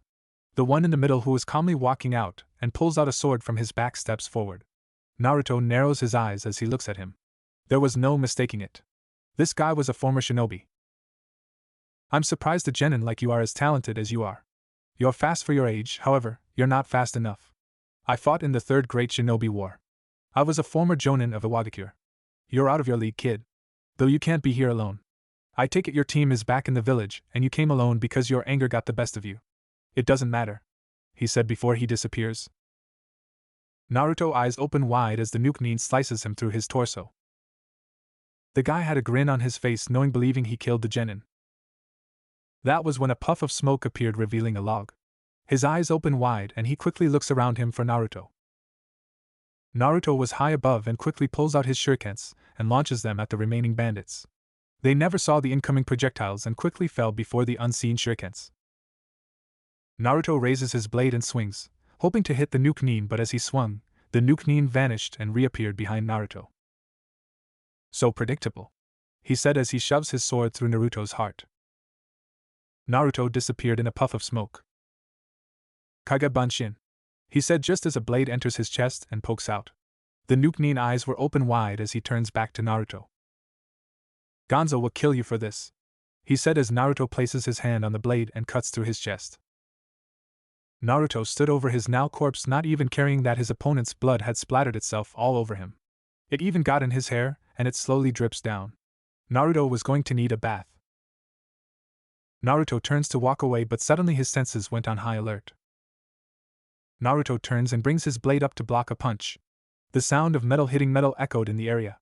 Naruto quickly realized the attacker was wearing braced knuckles. He also had a nasty look on his face as he looks at Naruto. Naruto turns to see a punch from the person's left fist was coming right at him. Naruto couldn't block it. He had only one choice. Naruto closed his eyes and began to focus. It was a technique he practices so much but has never truly perfected. Naruto quickly gathers his chakra, and just as the punch was about to hit him, Naruto Shunshin's body flicker away on a boulder a good 5 meters away from his attacker. His attack had his fist up as he missed a hit. Then he stands up and looks at Naruto. He dressed like a bandit, but it was clear he was highly skilled and experienced. You are no ordinary genin. I have killed hundreds of genins and none of them have ever dodged my attacks, he stated slowly. My punches are normally one-hit kills. You did well to recognize the danger. I see you rely on speed. Most impressive, however, he said as he vanished. Naruto looks up and sees he was right above him. Naruto shunshins away just as the punch hit the boulder. Naruto lands on the ground back to the original spot. Naruto watched in amazement that the boulder was shattered immediately upon impact. I can't take a hit from one of those punches. Judging by his speed alone, he is more than capable of moving faster than me. I won't have time to use any ninjutsu or genjutsu either. Kage Bunshin is also out, as he would simply destroy them quickly. That means I have to use Kawarimi, body replacement, no jutsu and shunshin. I have to use these two techniques to create an opening. Naruto couldn't think anymore, for at that moment, Gonzo attacked him with high speed. Naruto was quick and quickly uses the Kawarimi just as Gonzo hits him and quickly shunshins behind him. Gonzo turns and blocks the blow with his metal bracers and quickly punches Naruto. Only for Naruto to disappear in a puff of smoke and Log to appear in his place. Gonzo quickly jumps aside as Naruto shunshins in an attempt to cut through his abdomen. Gonzo knees Naruto in the gut only for Naruto to again disappear in a puff of smoke and a log appeared with an exploding tag. Gonzo opens his eyes wide just as the log let out a huge flash of light, momentarily blinding him. Naruto reappears and attempts to cut through Gonzo's neck. Gonzo's eyes quickly adjusted to the area properly, and see Naruto's blade aimed at his neck. His years of experience quickly recovers and brings his arm up to block the blow. He quickly brings his hand and grabs Naruto by his head. He raises Naruto up high before slamming Naruto down on the rocky ground. Naruto was bleeding as he looked up to see Gonzo standing before him. I was right, you're not ordinary genin. You almost had me. You have impressive speed. I would say you're nearly at a jonin fighting level. Impressive for a boy your age. You would have been a great shinobi had you simply stayed away. What's your name, boy? Gonzo asks. Naruto said nothing as he looks at Gonzo with unblinking eyes. He showed him no fear. Can't speak. No matter, I'll make sure to finish you off before you can feel a thing, Gonzo said as he reaches back and throws a fist at Naruto. Before his fist could make an impact, Gonzo's eyes went wide with shock as a blade was shoved into his throat. Gonzo falls to his knees choking on his blood and from his wound. He reaches up and grabs Naruto who was behind him. Gonzo holds a tight grip on Naruto's head trying to squeeze it. Naruto said nothing as he was squeezed when it finally became too much to handle. Naruto dispels in a puff of smoke. Naruto places his hand on the ground and stands up. He staggers a bit before he successfully climbs to his feet. Naruto calms his breathing and looks at Gonzo. I already knew I could never defeat you in a one-on-one fight. After my flash tag exploded I had a Kage Bunshin hit as I attacked. I didn't counter knowing the only way you would lower your guard, and for my Kage Bunshin to strike you from behind. It meant I would have to deal with some damage, but it was the only way to defeat you. Had I used my Kage Bunshin, it would have been a waste of chakra. You're right, I'm no ordinary genin, I'm the shinobi, who will claim the title Hokage, Naruto said as he brings his blade up. Azura, Gonzo said as he looks at Naruto. These were the last words he spoke as Naruto blade decapitates him, separating his head from his body. Naruto looks at the dead bodies and knew he had to return to his team. He had wasted half his chakra and taken a heavy blow to the head. He was going to need a lot of rest to recover from this. Naruto's senses again went off, warning him of incoming danger. Naruto looks up and sees something head towards him. It almost appeared like water. Like a wave of water heading towards him. Only it was very bright red. Naruto shunshins away, not trusting himself to get hit by the incoming attack. It was a good thing too, the moment the strange red liquid hit the rocky terrain, everything started hissing and being melted. Naruto lands on a boulder and surveys the damage. It's not acid. But it does melt whatever it touches. Lava. That means it's a Kekkei Genkai ability. Naruto looks up and sees a girl not much older than him looking at him. She was wearing a red outfit with a lapel that covered her right arm. Oh, you dodged that well? Are you a sensor type? the girl asks. What is a stone shinobi doing all the way out here? Why did she even attack me in the first place? Naruto as he looked at his current predicament. She smirks as she looks at Naruto. She quickly forms hand seals and jumps up, launching more lava from her mouth at Naruto. Naruto forms his own hand seals and releases a jet of water from his mouth. Suetun, Mizurappa. Water release, raging wave. Naruto's water hits the lava slowly its trajectory as it lands on the ground and starts steaming. The girl lands on the ground but Naruto quickly shunsins to her and strikes hard. She was forced to bring a pair of kunais out to block Naruto's attack and to prevent his blade from taking her head. Naruto was about to kick her when suddenly he senses another presence. He turns to see another stone shinobi, a jonin by the looks of it, prepared to strike him down with a sword. At that very moment, just before the sword could pierce Naruto, Kakashi appears with a lightning-enhanced kunai and cuts the sword. Kakashi lands on the ground and before the jonin could register what just happened, Kakashi spins and kicks him in the stomach, sending him skidding backward. Kuratsuchi! He shouted as the girl nods her head and jumps to him. Kakashi-sensei, Naruto said as he stands up. Kakashi? Hatake Kakashi? The jonin said as he took the time to realize who his opponent was. Naruto, you're so focused on the battle you failed to notice what's around you. Take a moment to see who is here, Kakashi stated. Naruto did so and he quickly registers the chakras around him. A squad of stone shinobis was around him. Kakashi narrows his eye as he looks at the jonin in front of him. So, what are stone shinobis doing in Fire Country? You are aware of the treaty between our two villages, Kakashi called out. The girl, Kuratsuchi, made to say something but the jonin holds his hand out in front of her prevent her from speaking. We apologize for attacking your shinobi. We believed he may have been a part of Gonzo's gang. You see, Gonzo is a former shinobi of our village, and we've been sent to either capture him or kill him. As Gonzo is from our village, I trust you'll allow us to collect his body as it contains many secrets, he said. This was clearly a loud of bull if Harry has ever heard it. Very well, Kakashi said. Come Naruto, Kakashi said as he turns to walk away. Naruto follows. The moment they were out of earshot, Naruto spoke. They're lying, Kakashi-sensei. I know. However, unless we want a war with IWA, we can only accept their answer. We'll inform Hokage-sama of this and see if we can put some diplomatic pressure on IWA, Kakashi said. By the looks of things, these bandits were paid by IWA to raid our borders, Kakashi realized. It took a week to bury the bodies. Afterward, Kakashi had the village burned down as no one would be living here. Then came the march back to Konoha. Naruto quickly cleaned himself and was wearing his spare clothes, as his clothes were covered in blood. They reached back to Konoha and Kakashi turned in his mission report. The Sandaime listens carefully to the report. Kakashi, remain behind. Team 7, you're dismissed and allowed to rest, the Sandaime Hokage said. Team 7 walks out and leaves, leaving Kakashi with the third alone in the office. What else has happened? The third asks. It is most likely these bandits were being funded by IWA. After the bandits were defeated, Naruto was attacked by a stone shinobi. Had I not intervened, Naruto would have been injured, or worse, dead, Kakashi stated. There are reasons for being in our territory? The third asks. They claim the bandit leader was originally from their village. They were sent to capture or kill him. They asked to collect his body to protect their village secrets. My guess is, they didn't want to fight me once I arrived on the scene, Kakashi said. The third takes a puff out of his pipe before blowing it. Is the Sandaime Tsuchikage test our borders and our response? Kakashi asked. Most likely. Inoki was sour about losing the Third Great War and was forced to accept my peace proposal, or else face the annihilation of his army. Then he would have faced usurpers and enter a state of civil war. If he thinks he could rekindle the flames of war again, then he could start by testing our borders. However, our intelligence suggests IWA doesn't have the manpower to start a war, the third said. The timing couldn't be worse.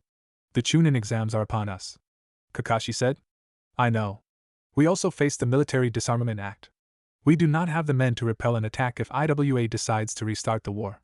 However, the Sandaime Hokage said. IWA also doesn't have the force to launch a successful invasion either. They're still recovering from the Third Great Shinobi War. The losses they took from my sensei was too much for them to recover. However, we really don't have anyone that could damage IWA and keep them at bay from our borders. Sensei really worked overtime in keeping IWA off balance and in full retreat. I still remember the maid 1,000 IWA Shinobis fled upon his arrival on the battlefield. Kakashi said. Minato was a gifted shinobi. Finding someone like him will be hard to come. On that same subject, how is Naruto? The third asks. He's growing. Faster than what most kids go through. He'll be Jonin in a year. I want permission to grant him some special training. I feel he's ready. It will be tough, but he needs to be trained to handle situations soon. I wouldn't be surprised if he ends up in Iwa's bingo book. He did fight Kuratsuchi to a standstill and was able to fight a group of bandits on his own. Kuratsuchi? You referring to Inoki's granddaughter? The third asks. Yeah, she was there, Kakashi said. She's already a Chunin and is one of Iwa's rising kunoichis. Naruto manages to fight her on even terms. Most impressive, the third said. Her team was about to intervene in the fight when I made my appearance. They quickly back off once they knew who I was, Kakashi stated. The third turns around to look out the village. Naruto is already leaving his mark in the shinobi world. Make sure you prepare them for the upcoming shinobi exams, the third notes.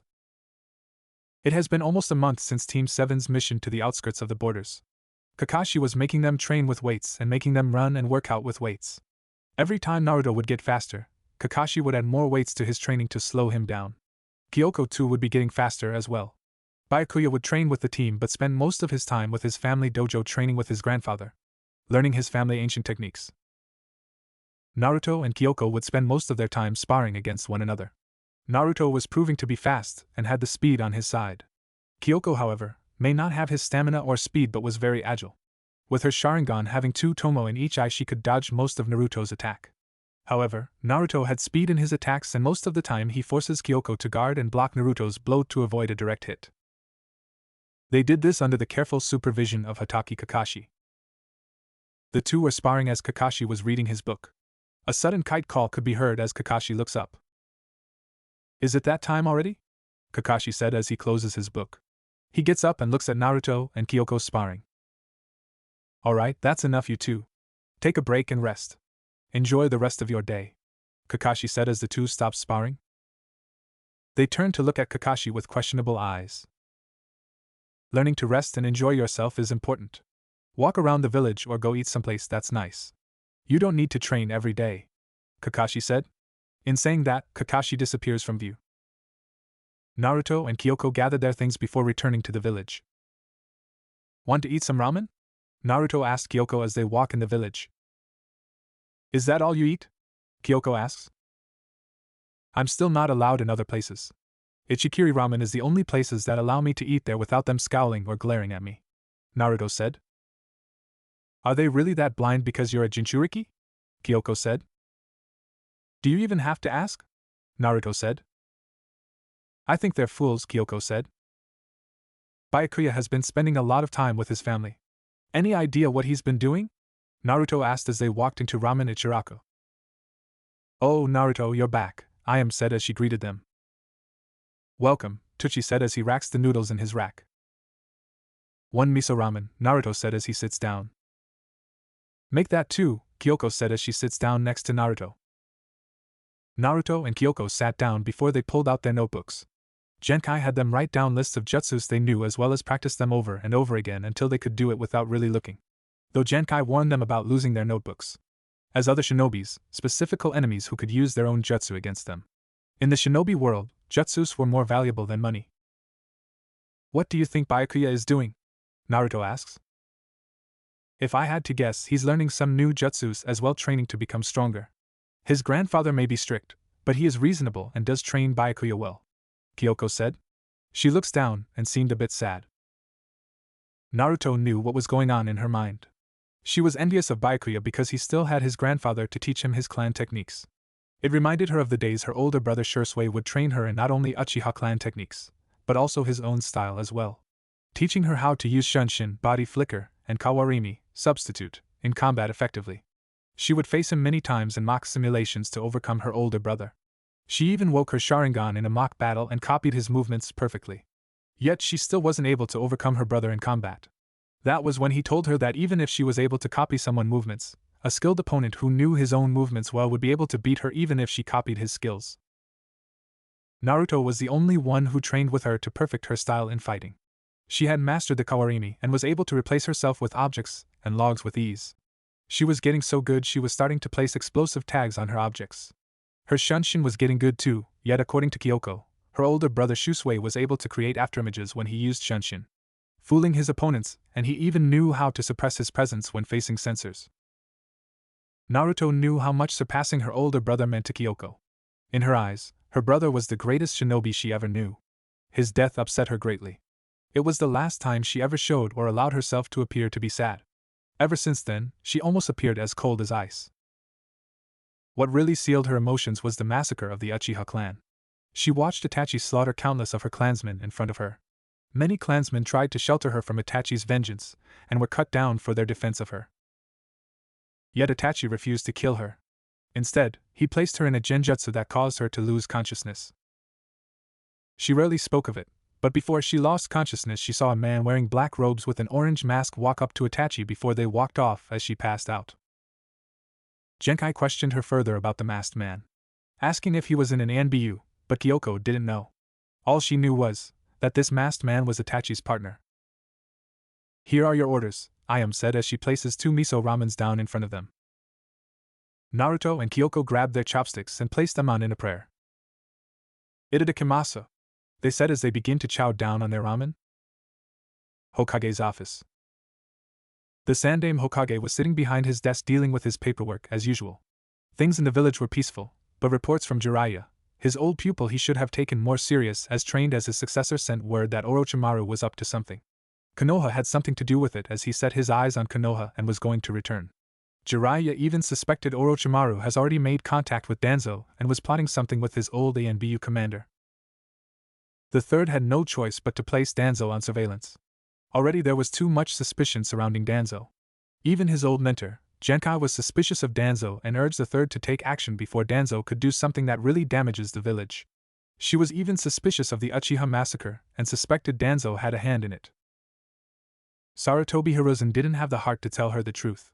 She was an intelligent woman who, when knowing something was wrong, wouldn't hesitate to speak her mind about it and even launch her own investigation. Genkai told him the Kyuubi's attack on Konoha, as well as the Uchiha clan massacre, could be in fact be the stages of something bigger against the village. The third turns around and remembers how Koharu, Hamura, and Danzo were suspicious of the Kyuubi's attack and were quick to blame the Uchihas, claiming they were plotting a coup. The only evidence they had was the reminder of what Uchiha Madara did in the past with the Kyuubi. The scars on the land still remain as ever since that fateful battle against the Shodaime Hokage. The third gets up and walks to the meeting room where the Jonin instructors were gathering. He walks into the room and silence quickly follows as he takes his seat. "I trust you all know what that time is. The Chunin exams are upon us once again. This time, Konoha will be serving as a host to various villages that will be arriving. Some have already arrived," the third said. "What villages will be taking part in these exams?" Kurenai asks. "Sunagakure, Takigakure, Amigakure, Otogakure, and Kukusagakure will all be participating in this year's Chunin's exams," the Sandaime Hokage replies. "Otogakure? Aren't they a new village?" Asuma stated. "This presents a golden opportunity for them to show off their strengths. However, this also means our own genins get a chance to show off and participate. Does any one of you wish for your genins to participate? As you know, if a genin completes 8 missions they are eligible to participate. To start off, we'll hear from this year's rookies instructors," the third said. "It doesn't matter how many missions they've done, it's too soon. Everyone knows that," Iruka thought as he looks on. "I, Hatake Kakashi, squad leader of Team 7, Kichiki Byakuya, Uchiha Kyoko and Uzumaki Naruto, hereby grant them the right to participate in the Chunin exams," Kakashi said. The Jonins and other instructors that were gathered around also looked around in shock. They were even more shocked to hear the other rookies' Jonin instructors nominate their own kids. Some of the Jonins were questioning this decision. Naruto and Kyoko finished their ramen and decided to go to the training grounds and practice some chakra control. They grabbed a leaf and placed it on their foreheads before walking on water.